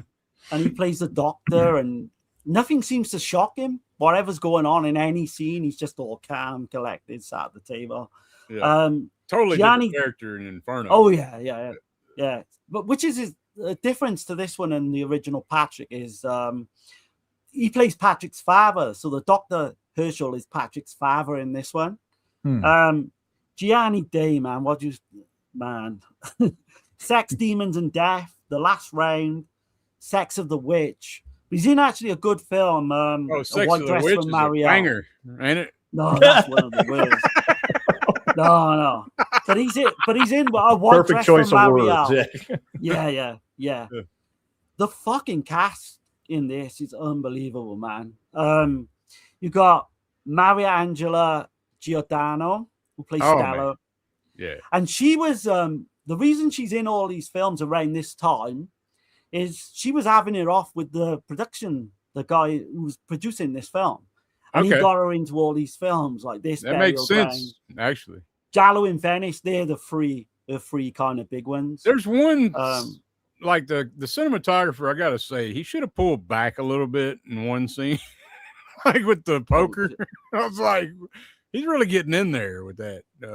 And the secretary scene towards the end as well, where he's literally millimeters away from a fucking vagina in a shot. Right. Yeah. Like, we don't need to see what she's had for fucking breakfast or anything. You just, right. Do you know what I mean? Yeah. It is crazy in that regards. But, oh man, just, it is so different to the original, obviously. But just the way it starts off, like you say, maybe it was a brick. I don't know, but I always thought it was acid, but a brick kind of makes more sense. You don't hardly see though. It happens so fast. Like they just throw the shit out the window, and then dude's screaming. It looked like tomato sauce on his face. Oh yeah. Maybe the acid from the tomato sauce got it. Maybe a bit of both. But very similar. So you've got that. He's in this coma. Is Dr. Herschel's his father who's treating him. And you've got all these coma like victims in this like wellness clinic. It's like a wellness clinic, I think, isn't it? But it's like it's got the gothic, definitely the gothic set with the castle and all. Oh yeah. And they're all kept away from the public because what happens is you get a group of people very similar to Burial Ground where they all converge on this house. They've all got special invites as well, which comes into play a little bit later on. But you can tell the people are kind of seedy from the beginning, right? They're all fucking... They all get naked at every fucking opportunity. I'm talking about the women. What about the every one chance woman... to disrobe? You might as well just had no costume design. Right. Exactly. Just have everybody walk around naked. You might as well do that. With the one chick with her tits hanging out of her bra. Oh yeah, for no reason as well. For no reason. There's a reason. Well, there's a couple of fucking good reasons, but so you got Stella, you got Peter Suniak, you got Mr. and Mrs. Kraft, and that's the lady that Dirk's talking about. You got the weird guy, Mr. Davis. I think he's only called in the film. Yeah. So you've literally got like the one guy is a member of parliament as well. And he's so fucking seedy. His wife is like you say, like a page 3 model. Right. Gets her tits out every opportunity. Right. But she's bitching about the other chicks that's a prostitute. Who's but a slut. She calls her a slut. Yeah, and then she's already explained that she got him in a position of power by fucking other people. Right. Yeah. And it becomes apparent, like all these people are like, I've got this dirty little secret they're keeping, right. And they're getting blackmailed by a certain individual as well. What about the coma patients? So you've got these coma patients, and this woman is just full on fucking naked as a coma patient. Her tits are fucking out there. I mean, how does that work, man? You know, I don't even know what's going on. They got all these like instrumentations, like they're doing experiments on them too. I don't know what the fuck is going on. Shit. Yeah. You got these weird noises. You know what I'm talking about? Oh yeah. You got the superimposed fucking Patrick eyes coming into a scene, and we know. I would love to see like riff tracks on this. Yes. Oh yeah. Yeah, that would be a good reason for me to revisit this. Right. But early on, you've got all these guests, and they're around the pool, and they do try to put in things from the original. I noticed. Not, do you know what I mean? They're callbacks. They're like callbacks. Yeah. Mm-hmm. Like the swimming pool scene. Yeah. You got Stella, who's just Oh no. fucking hanging around the swimming pool, completely topless. You got the couple, Mr. and Mrs. Kraft, And the they're dude's they all naked too. clearly hate each other. Yeah, they're both naked, and then the other couple's looking at them like, "Look at them scumbag." But they're both couples are scumbags, right? Well, I didn't understand the one couple. Why are they sleeping in different fucking rooms and shit? Well, she's there because he's a member of parliament, so he's like he wants to become the next prime minister. Because apparently this is all supposed to be set in the UK. Yeah. It's so clearly fucking Italy. Fucking 12 miles from Rome. Yeah. Oh yeah, but the backstory to that couple is that he's got as far as and as high as he has because his wife is fucking absolutely fucking gorgeous, and she sleeps with every fucking body just to do that, you know, to blackmail people and get him in a higher position. She does have a good reason though, because I mean she's trying to. There's one part of the film where she's asking him like to get it on with her, and he's like, "Oh no, I'd rather just sit with my fucking JMB." Man, he's a better man than me. Put it that way, you know, because I'm looking at that scene, I'm thinking, "Holy shit!" He'd rather just sit in his chair and drink a pint of JMB. So. And he's old as well, isn't he? And this woman's what, 30 maybe? Complete 10 out of 10. Most of the women in this, I would say, are attractive, but you get this spooky kind of music and these superimposed eyes come into play every so often just before a death scene. It's fucking crazy. I love that shit. So bad. You can get a little taste of it with the eyes there. Yeah. But oh, it's so great. It's just so great. This plays more like a supernatural slasher as well, I think, because you've got these people congregated in this kind of house, and they're all being bumped off one by one in these kind of creative. You could call them creative. It's almost like 10 little Indians in a way, right? Yeah. But each like kind of creative death scene is fucking out there, and it. But really like, is. If we come on to the poker scene, because I think that's like the controversial. Like, you see that in a lot of these Italian films. It makes me laugh every time. Like when the killer's coming or whatever's coming to kill somebody. In this scene, it's you know, Patrick, of course, with using his telekinetic powers, and the poker's coming toward her, and she just gets on the table and spreads her legs, and is like, no. So it's like, you see that way too fucking close for comfort, right? Really.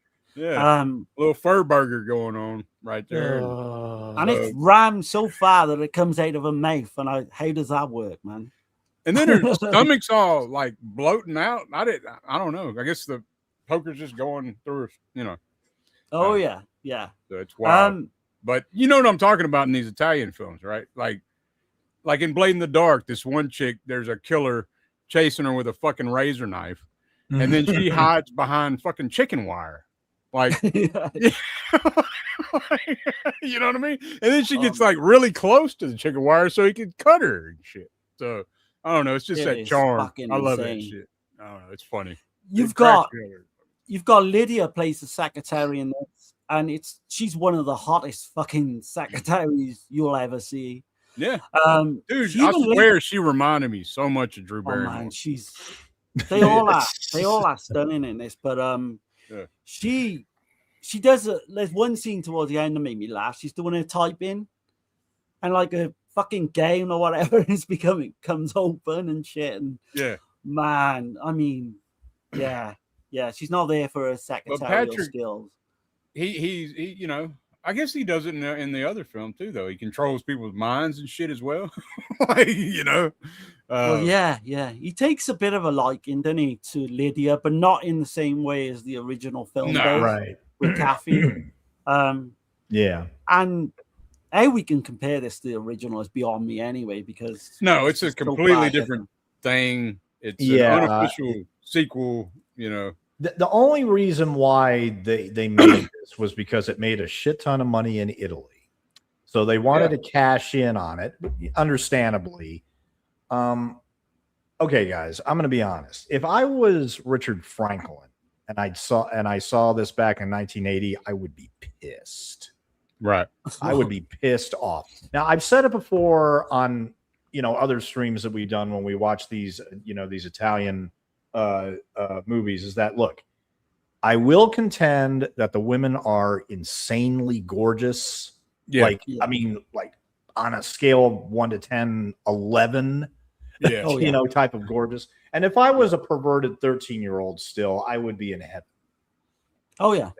Right. But as somebody who has the original on such high a pedestal, look, I thought the music was annoying. I thought the eyes showing up was annoying. I did it, and here again, not to sound like a prude, but Yeah. I didn't like the slapping and the the vagina torture or whatever. It was a little That's a too big much for me at times. There were times where I laughed at the goofiness and the batshit nature of the whole thing, admittedly.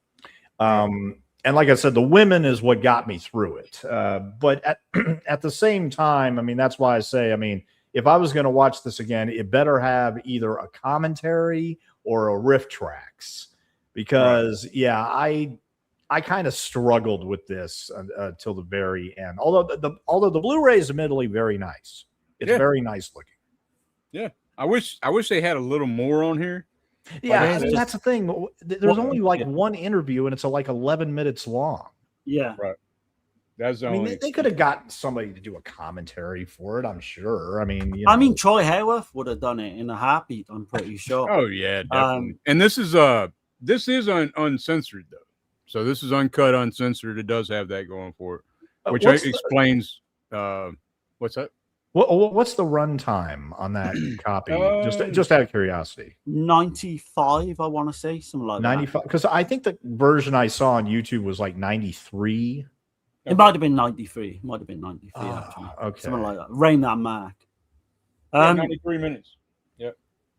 But what you were saying about you would have, like, as a 13-year-old, pervert watching this, you would have been in your element. I would have been drooling all over it, man. I was in my fucking element as a 54-year-old pervert watching this, to be honest.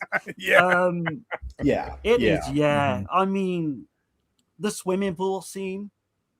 This guy, for no apparent reason, burns to death in this swimming pool. And then you've got the one character who finds him and she's just happily walking around topless and bumps into him in the swimming pool and starts screaming. Yeah. There's quite a few scenes where they want to try and make out it's a stormy. So all you can see is someone shaking a fucking bush to try.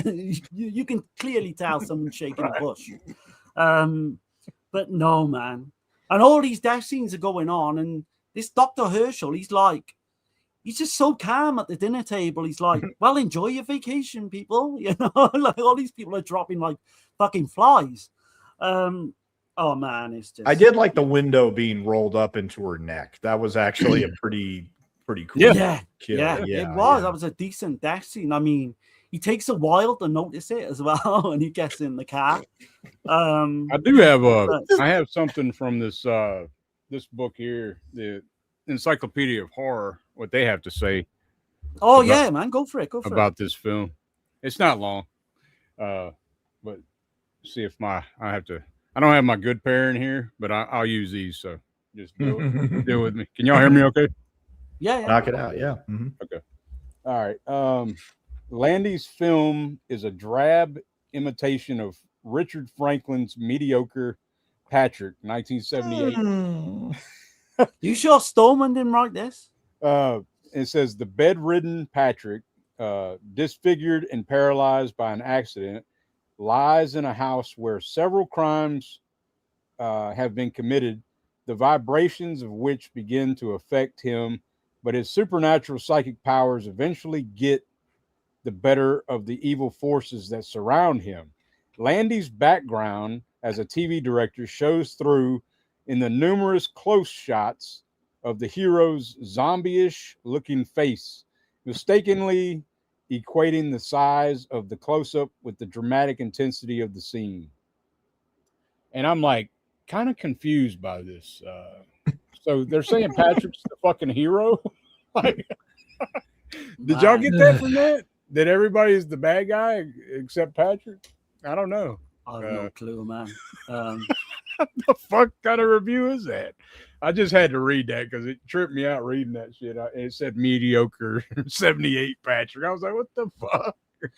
Something that got me scratching my head, right, Yeah. was so that guy dies, right, and he's burnt in this swimming pool. Mm-hmm. And this Dr. Herschel puts it down to alcoholism. That can happen. No, I don't think that can fucking happen if you're an alcoholic, you know? Right. But there's just weird shit like that that comes into it. You got the fight dinner table as well between the two women. Oh, that's a great fight. Fucking whore. Yeah. That's a great fight. Stella like admits to like being a prostitute, and then oh man. I mean, the other woman's just the same, pretty much. You know? Yeah. To get her husband just higher up. social class thing going on a little bit, but I mean, you're not really looking at this film like that, to be honest. Nah, it's all about the blood and the boobs. Yeah, it's all about the blood and the boobs, and trying to cash in for sure. Yeah. That's why. I mean, look, I can see, you know, other people not taking it as seriously and be like, yeah, this is just a fun little, you know, you got to be like, if you're a fan of sleazy, gory. Oh, sure. Yeah. Totally. Mm-hmm. It's completely ridiculous. But it's I don't know. I have fun with it. So. Oh yeah. And I gotta mention another scene that I'm pretty sure Dario Argento was watching, because there's a scene with the dogs. The scene where she's. I was thinking the same. Fucking has to be. Well, hold on though. That's Tenebrae. Well, I was thinking. I thought you was talking about Suspiria. No, Tenebrae, but yeah, Suspiria makes sense as well. Suspiria was before though, so you know. So okay, so maybe there's and then Fulci, right? I was thinking Fulci maybe with in the Beyond, because the Beyond come out in 81. Yeah. Mm-hmm. You notice this dog chases her. Yeah, and it's literally like I'm thinking Tenebrae. He has to have seen this film. Okay. Like he was, he must have, because it's too coincidental. Well, you got the Omen too. You think about the Omen. I mean, there's the chase scenes in the original Omen. Like yeah. I mean, so you could really just point it. There's all kind of films you could point at, really, as far as that goes. I guess, yeah. But this one just guessed again. It's just like the original Patrick times 100, in it, done in an Italian style. I guess is what you would say. Yeah. Yeah, those eyes, man. It's all in the eyes. Hell yeah. But no, this was hard to get information on. Yeah. You think? Yeah, it is. It is. There's not a lot. There's not a whole lot. This is a sleaze, cheese, good time, I'd say. Mm-hmm. You know, if you're into that. I did get a little bit on Maria Angeletta Giordano. Yeah. Like I mentioned, she was the producer Cristani's partner at the time. She was a daughter of a journalist. She won Miss Liguria beauty pageant in 1954 at the age of 17. And that kind of launched her into films. But what I will say about her as an actress, right, she come out with this classic line when she was being interviewed for Burial Ground. And I don't know if Stone has seen Burial Ground, but there's a scene where you've got this midget bites her boob. Yeah, he's like 25. Scene. He's 25. I'd say he's more like, I guess he's not really a midget, is he? You think? Yeah, he's a midget. Yeah. You think? But yeah. I don't know, man. So they interviewed her for Burial Ground, the release from a few years ago. Yeah. And this midget guy's on there as well, and he's got all good memories of the film and all that. And her quote was something along the lines of, "Oh yeah, he was a creepy little fucker." Here he is, right here. I hated doing scenes with him. He was a creepy little fucker. Mother, this cloth smells of death. Yeah. He's on the interview and he comes on and he's like, "Oh, I don't know why she got that impression of me and all that." And he hasn't changed a bit on. Yeah, he was 25 playing supposed to be playing a 7-year-old or 8-year-old? Yeah, maybe 10, 11. 10-year-old? Okay. Yeah. With the worst wig in cinema history as well. Yeah. One last but not least, right? So Gianni Dye, I don't know why I fucking do this research, but he was actually a future D-list pop singer in Italy. Yeah, he was. He made 9 albums. He made, 9 fucking albums. Yeah, and he made how many with Sony? He made some with Sony too. Yeah. He was, they say D-list pop star, but he said, I listened to his interview. He said that he was not a singer, and right. Yeah. And he said, like, somebody talked him into that shit, basically. I think it was done as a joke, yeah. It was started out as a joke, and it kind of become popular yeah. in the end. And then so it's like, he said, 9 albums later, But he admittedly kept saying in the interview, he said, that's life, like, yeah. Kept saying that, and he was like, don't get me wrong, I'm no Sting. I'm not Sting, so. And I haven't had the courage to go and listen to any of those albums as of yet. But I'm good. I'm good. But no, how do you guys rate this one then? Because this is going to be a difficult one for me to rate. Yeah. 2.5. Oh shit. Okay. 8 out of 5 or 10? Oh, out of 10. Yeah, out of 10. Oh yeah. shit. Oh wow. I was gonna give you the 8 there, see? Yeah. If that Blu-ray had a bit more in terms of bonus material, I would actually seriously consider getting it, because I mean, could I sit through this again? Sure. And I could probably even maybe enjoy it even more on a second viewing. But as far as I'm concerned, there's only one Patrick, and then this is not, this is like a like if like Playboy Productions made like if they made like their own Patrick, and they decided, we're gonna cast all these bunnies and throw in all this gore and the torture stuff. I mean, that's the thing, is that there were just scenes that were too much for me. There were other scenes that I found fun, and then the rest of it I was just kind of disillusioned by. Okay. Right. What about you? Oh, for me, man, this is probably like I don't know, man. It's just fun as hell for me. So I'll probably give it like a Dick's fighting with what he wants to say. It's probably like a 8 out of 10, to be honest. Yeah. Wow. It really is. Entertainment value for sure. Okay. Yeah. Well, it's just because it's so entertaining. Like, it's no, like, the whole film, I'm laughing at the facial expressions. I'm laughing at the silly shit that's going on with the coma patients. They all sit up and fucking like, I mean, just what is going on with them three? Like 3 coma patients almost having a menage a trois. Like what's going on? Yeah. I'm along the same lines, man. I'm like fucking batshit crazy. 7.5, maybe 8. Okay. But I can do it in 2 ways, because as a film, it is a piece of shit. It is. I mean, it's like a 2 out of 10 in terms of technical ability. I always look at it like rewatchability. Of course. Yeah. The entertainment value far outweighs like the technical issues and the, it's like a comedy, but it's just played straight. It really is. It's like a comedy, and like it would be great with a bunch of people, I think. Fucking riff tracks would be I'll admit that. Yes. See it with a group. Don't watch it by yourself. Oh god, yeah. You can imagine watching this by yourself on an airplane or something, and people giving you a fucking evil look. Right. I'm watching this, and my son's trying to come in the living room, and I'm like, "Don't come in here yet. Don't come in here yet. Don't come in here yet." And there's no respite either, because there's sexual scenes in almost every fucking scene. Someone's topless. So I had to find a good scene, and then I had to find a good scene where there's none of that going on, and then pause. Costumes? Why even have them? Like, just let them walk around naked. It's a nudist hospital, whatever. Oh man, just let them do that. I mean, come on. Yeah, it's so good, man.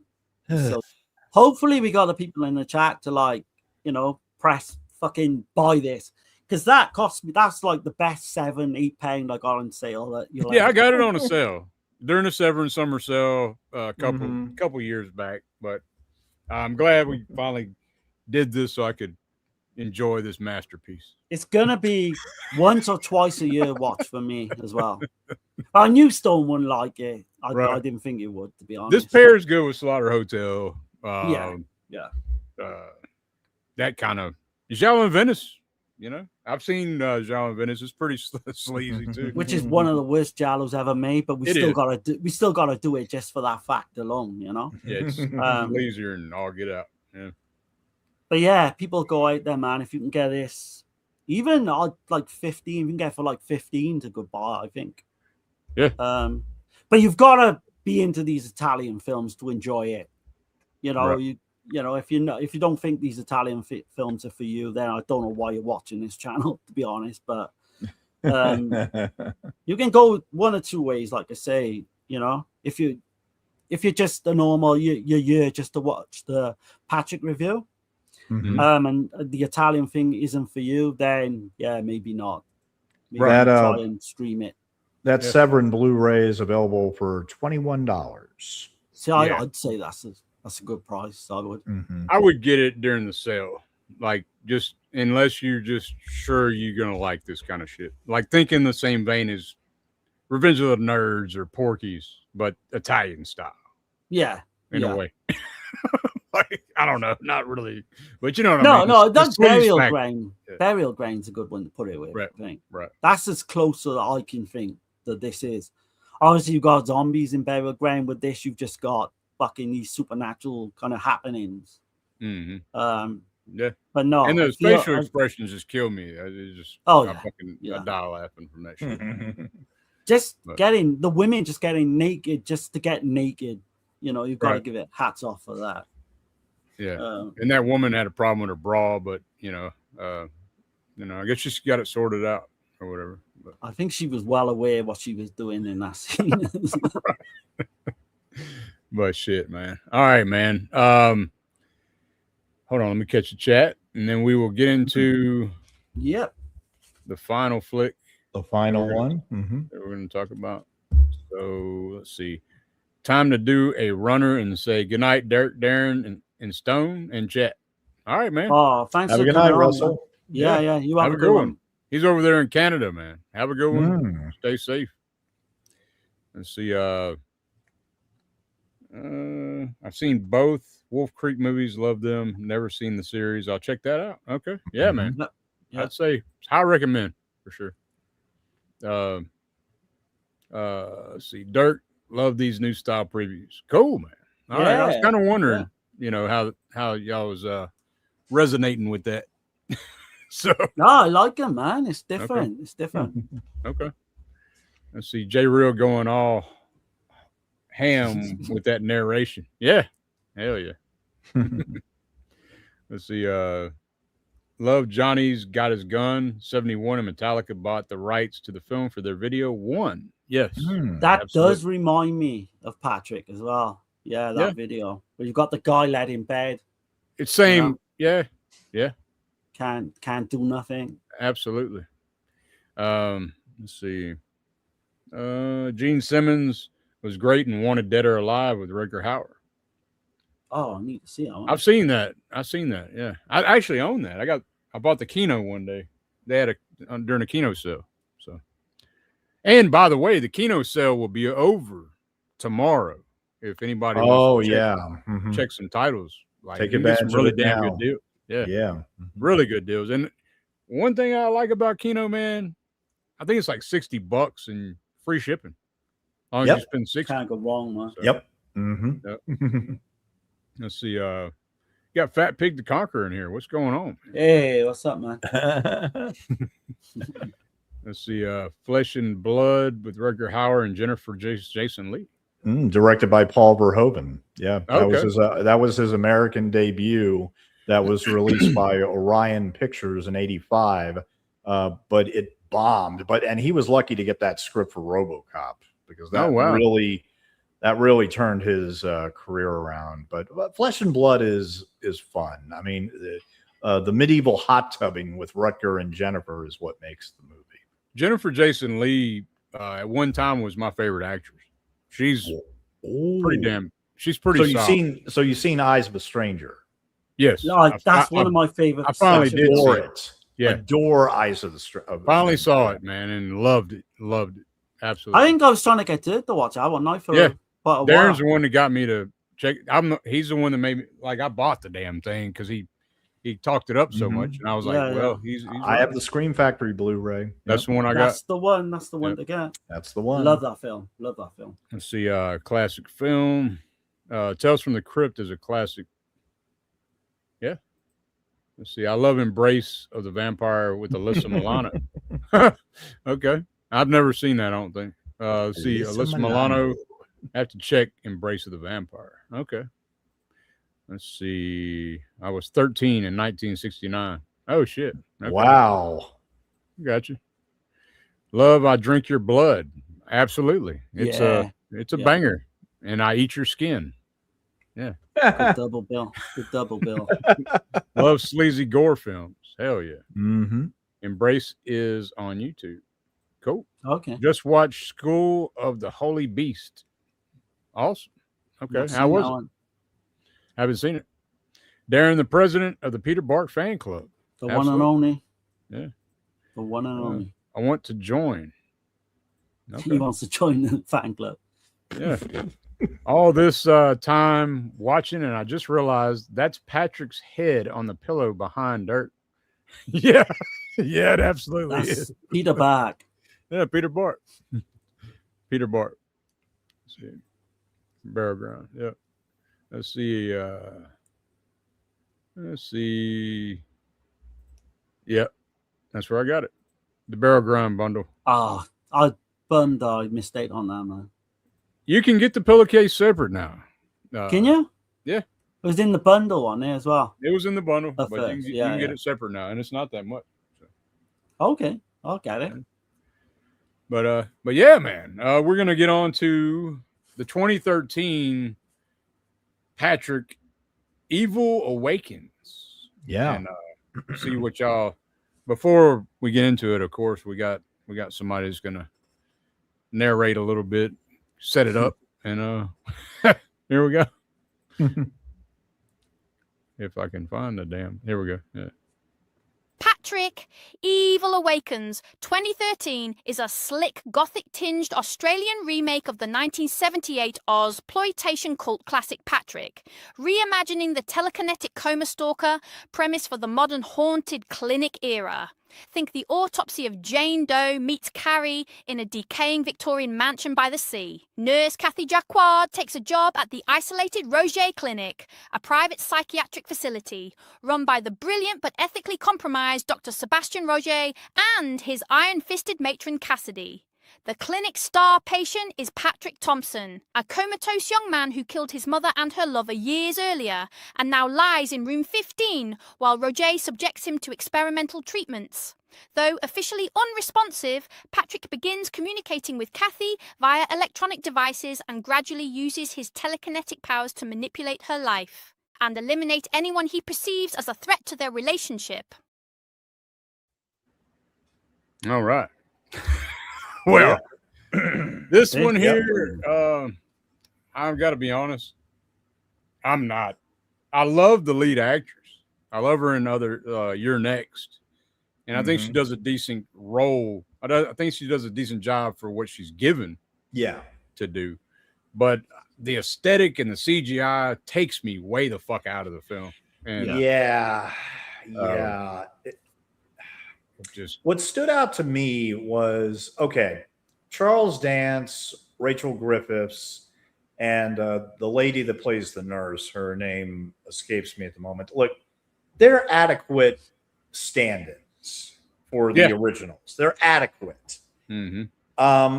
The one thing the only thing I did like about this new one in terms of comparing it to the original is the brevity.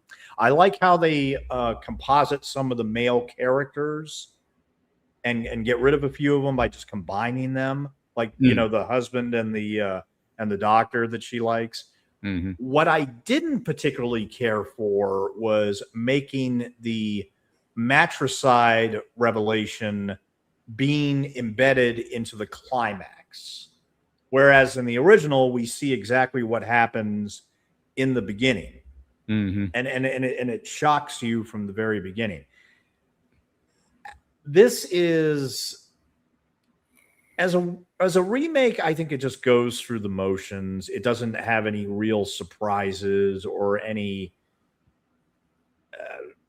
It just tries to update, and it tries to make it a gothic type style, but Right. it fails. It fails fucking miserably, I think. Like, And look, Mark Hartley obviously loves Ozploitation. You know, he made not just Not Quite Hollywood, which is the documentary about that. He also made the Electric Boogaloo documentary about Canon Films. Yeah. And those are two really good documentaries that I would highly recommend, more so than this remake. I don't know. It just was rather dull. It never really got moving for me, even though I like the actors for the most part. Charles Dance and Rachel Griffiths in particular, I've been fans of for a long time. And look, at its best, if it gets somebody to check out the original, you know, that's awesome. You know, and I can say about that about most remakes. It just it doesn't distinguish itself enough from the original for me to actually say, instead of a typewriter, he's communicating cell through phone. It's not the same thing. Yes, it's not the same impact. The electronic devices that he's, you know, it's just, I don't know, man. It feels very slick. It feels very, it's slick, but then at times it looks like a paper mache piece of shit, man. Yes. You know what I'm talking about? Yes. Like it's, I don't know. It's not well done. And I'm not talking about the Mario Bava style paper mache, like, because he actually did build sets with paper mache and made it look like real fucking things. But and the actor that played Patrick did nothing for me. He was a poor replacement for. He looked like a fucking like a male fucking model or something. Like a model. Yeah, that's the thing. Is that's weird. Probably the original Patrick felt like a real kid. Sorry. He felt like a real kid who, you know, just snapped one day, and you actually do feel for him to a certain point. In this one, no. Yeah. I think Patrick himself is all wrong. Yeah, there's no need to be this kind of fantastic looking fucking young guy. I did like Charles Dance quite a bit, though. Oh, he's superb. Charles Dance is the main two, I'd say.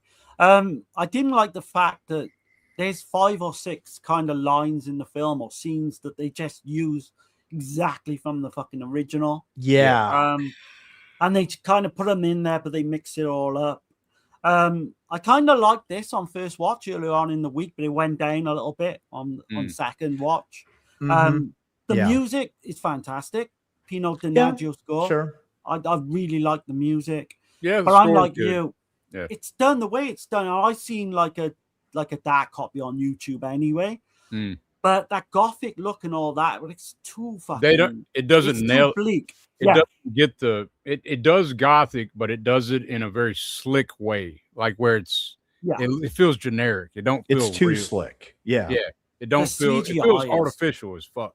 Right. Artificial. Very artificial. Some of the CGI shit, man, just is so bad. Oh, it is. But like when those exterior shots of the hospital looks like shit. Yeah. Like with the storm and I don't know, man. The original clinic had way more character and it's a real building and shit. Yeah. Like that shit ain't real. That's something that somebody came up with on a computer or some shit, right?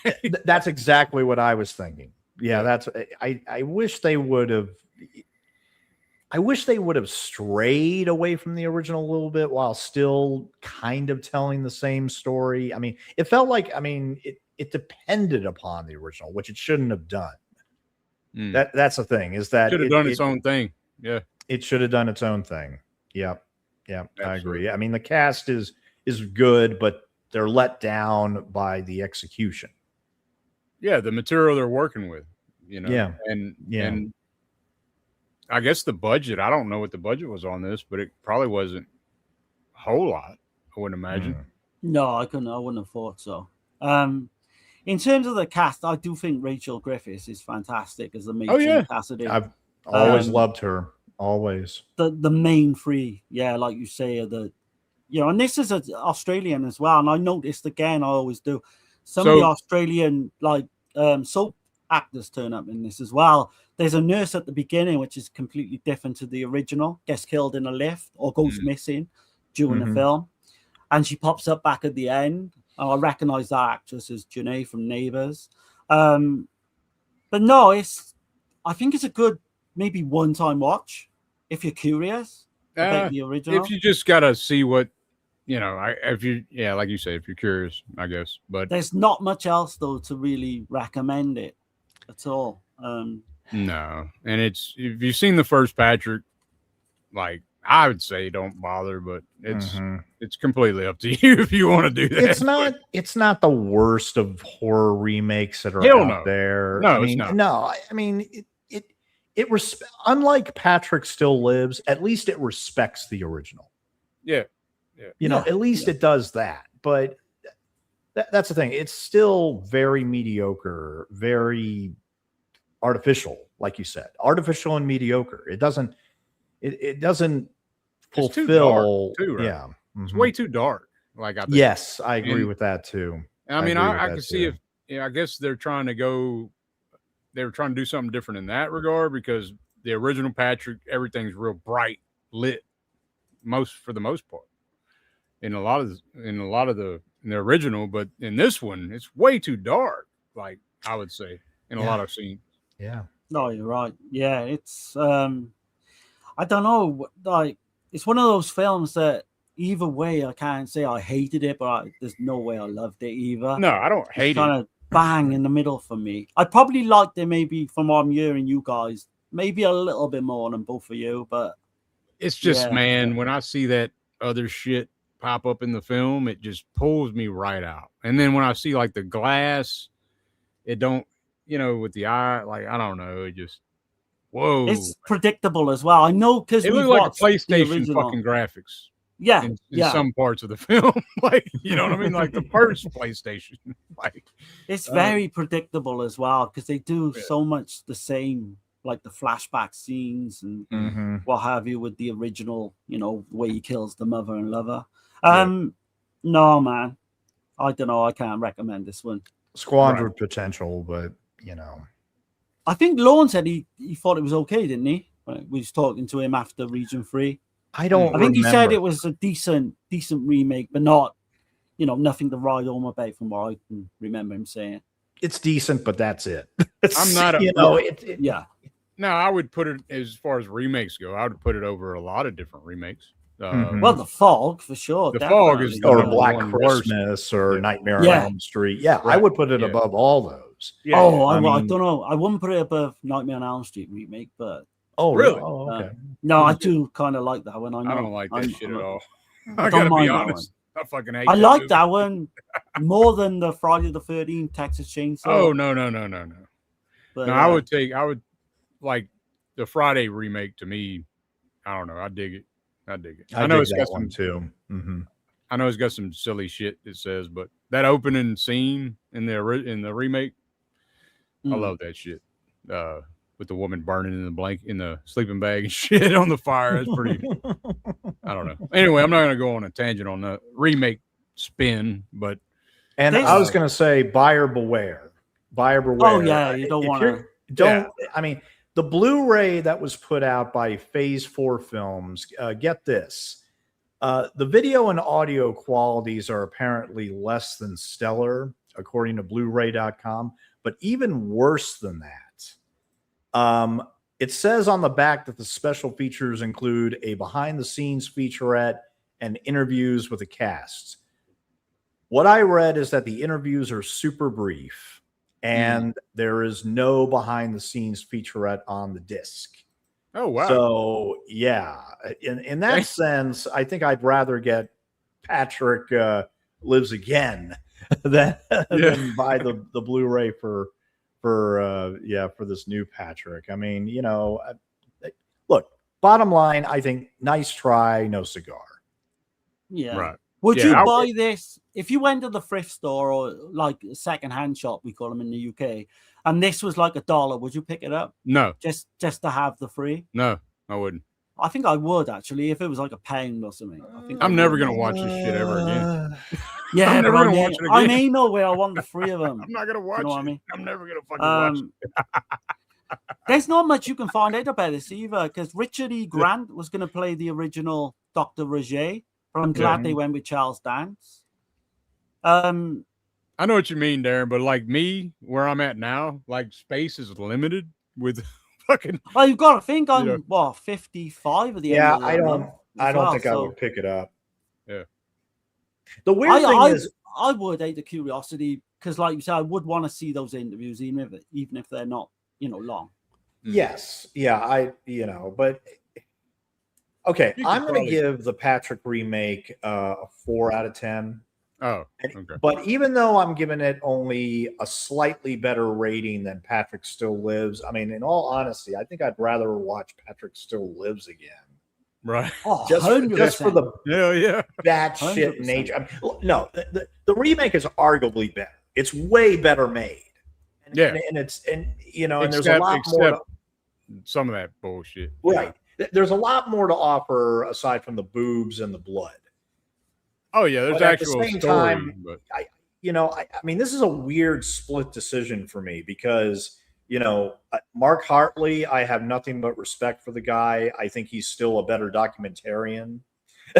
Yeah. I still think he's way better in the documentary game. So Definitely. that's my weird assessment for the remake is that it's decent. It's, dare I say it, barely watchable. But look, as far as I'm concerned, there's only one Patrick. yeah. There's only one Patrick. Yeah, Patrick I only still need lives. one Patrick in my life, and this is just not, Yeah. yeah. Yeah. For me, this one, man, I will never watch this shit ever again. I watched it on Prime Video, and because I got Prime or whatever, and it's just fuck, man. It just, like I said, I can't say it enough. It just, when I see that shit, it just really, it brings it way down. It's for just me. not enough. It's not enough to distinguish it. No. Right. Yeah. So it's like probably like a 2 out of 10 for me, to be honest. Oh shit. Okay. Ooh. Yeah. So The from- performances are great, and they Yeah. still don't help because you're when you watch a film, it's the complete package, and it's like great performances, but everything else sucks. Like what? Like no. kind of. Well, Yeah. I'm gonna go differently. So for me, first time I saw it early on in the week, it was like a 6 out of 10. I like it. I do like the film, but it did go down to probably like a 5. I think it's one of those ones where if you value your time, then maybe don't watch it. But it's a good hour and a half time waster if you've got a bit of time on your hands. It's not something like for me anyway. I didn't watch it and think, oh fuck, I'm glad. I wish I didn't watch it ever. No. But will I go back to it? Probably not. No. Right. I got It's too on much- YouTube anyway. If people want to check it out, it's Yeah, really dark, yeah. kind of Okay. copy, but yeah. Okay. Yeah, just very missed potential here, unfortunately. Would you give it, Darren? I would take my score down. I would say it's kind of a middle of the road 5 actually out of 10. Okay. It's not for me unwatchable. I know you guys struggled a little bit, but I don't but like a lot of the issue is, would I watch it again? And probably not. Yeah. But if it pops up on TV and I'm like 10 minutes in, and I don't want to fucking get up off the sofa or what have you, well, then maybe. But yeah, I wouldn't recommend people to go out and buy it or just pick it up. See, that's the thing. If I had the choice between Patrick Still Lives or the Patrick remake, and they're both $5 each, I hate to say it, I think I would get Patrick Still Lives. And of course, that's the I think right I choice. would. Yeah, that's the choice. Even though it's from a creative point of view, it's an abomination. And I still think the thing is that me being the purist, I still think it's an insult to the original. I still think it's an insult to the original, even though it's doing its own, campy, booby, Right. just Yeah, and I know It's the banking off filmmakers the will probably name, say, for "Look, just have some fun, jump on the sick side of things for a while." But One thing I'll say about Patrick Still Lives, it wouldn't have got the eyes on it if it didn't have the Patrick name. Well, you did there. yeah, mhm. But like you say, that where that one is fun, there's no fun whatsoever in this fucking remake. Yeah, That's what I'm that's saying. it. It wasn't fun. It was It's just bleak. It's Bleak, doom fucking ridden, dark. like yeah, You want to be depressed? Go ahead and watch that shit. You know. So, yeah. I don't know. But I'm glad I watched it, even if it's like one Yeah, time. I'm going. glad. It's still good. sure, yeah. We got them. We got them. Totally, We know what it is now. We know. Gotta what put the, like a positive spin on it. That's what it is. Yeah. Mhm. And just to let everybody know, that limited edition of the original Patrick, I still have this. And yeah, they apparently put out only 4,000 of them. Oh, okay. And I got copy 3737. So Okay. yeah, just a heads up. I mean, yeah, no, seriously, I would say people just like buy the original. If you're going to watch either of the other two, just watch them online. No, Just watch doing this Yeah. too, and has Road Games had a great release put out? Oh Yeah. Scream Indicator. Factory put out a Blu-ray that has more extras than I've ever seen on any other release. That and the Dead Zone. Like Yeah, there's I got the enough. Dead Zone. There's enough extras on both of those to fill 4 Blu-rays. Yeah, I got the Dead Zone. I didn't know that Mhm. Scream Factory did that, but Indicator did Road Games in the UK as well. for a 4K, I don't know if it's 4K. I think it's Blu-ray. because it's due a 4K, I would say, right? Yeah. Yeah. Road Games is what I'd love to do at some point as well. Oh, Yeah, totally. I love Road Totally. Games. Yeah, I think that'd be a good one to Sure. do. but yeah, man, this has been a good one, man. Yeah, definitely. Yeah, y'all don't forget to What are you doing? What are you doing? What are you doing? What are you doing? Smash like smash the like, hit the hype. Mhm. Trying to hype this thing up. Yeah. But this was a great discussion. I mean, Yeah. yeah. I love doing this. Love doing this. Yeah. I mean, I always say it, man. Stone, whenever you want to come back, man. I would look into some of the films we're gonna do though, just before you commit yourself, because Yeah, because sometimes I feel you the know, Italian thing is we not go- your thing. But yeah, we go Sometimes down. it is, sometimes it isn't. I don't, and I'm not saying it's based on mood necessarily. It's just after a while they all kind of blur, yeah, it's like almost not entirely, of course, but it's like, okay, well, you've seen one, you've seen them all. Of course, It's that's not not for every everyone. case. Yeah, it's yeah, not for exactly. everyone. Yeah. Mhm. Right. But yeah, man. Next week we will be doing the Blind Dead film. The Yeah. Blind Dead. I might series. join you for that. I might join you for that. Okay. Okay. That's gonna be what, 4 films. Jessica's gonna be on for sure as well. Oh yeah.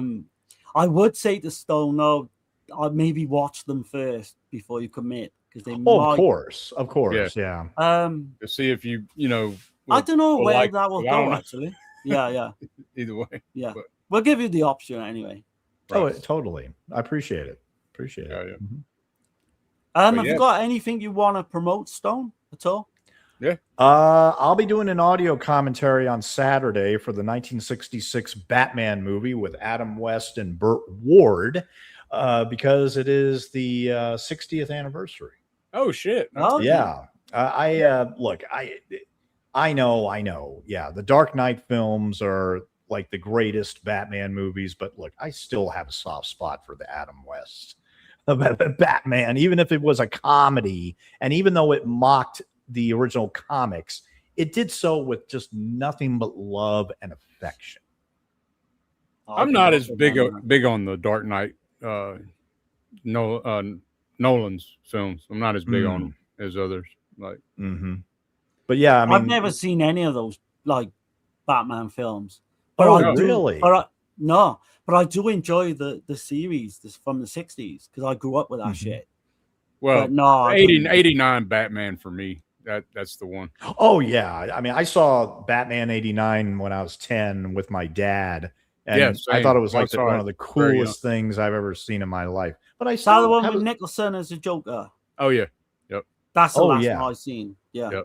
that's the last Yep. one I've seen. But yeah, man. I So, guess we're yeah. good. Anything else y'all want to mention before we get out of here? Yeah. Yeah. And you know, if you see a poker coming your way, don't lean back on a table and spread your legs. Yeah. You know? No, Maybe. that's probably not going to Maybe. end well. Maybe run out the door. Yeah. Fucking something. Mhm. But, anyway, but yeah, man, y'all have a good week coming up. It's Yeah. hotter than shit. Oh And, God, well, yeah. Stay hopefully I cool, don't everybody. kill no more animals. Stay on the cool. road. So, like, we're gonna get the hell out of here, yeah. All right, good then, guys. All right, later, yeah. Gothic blood in the wallpaper grin. Euro ghost with a blade-shaped Tim. Was it real? Was it staged? Turn the page.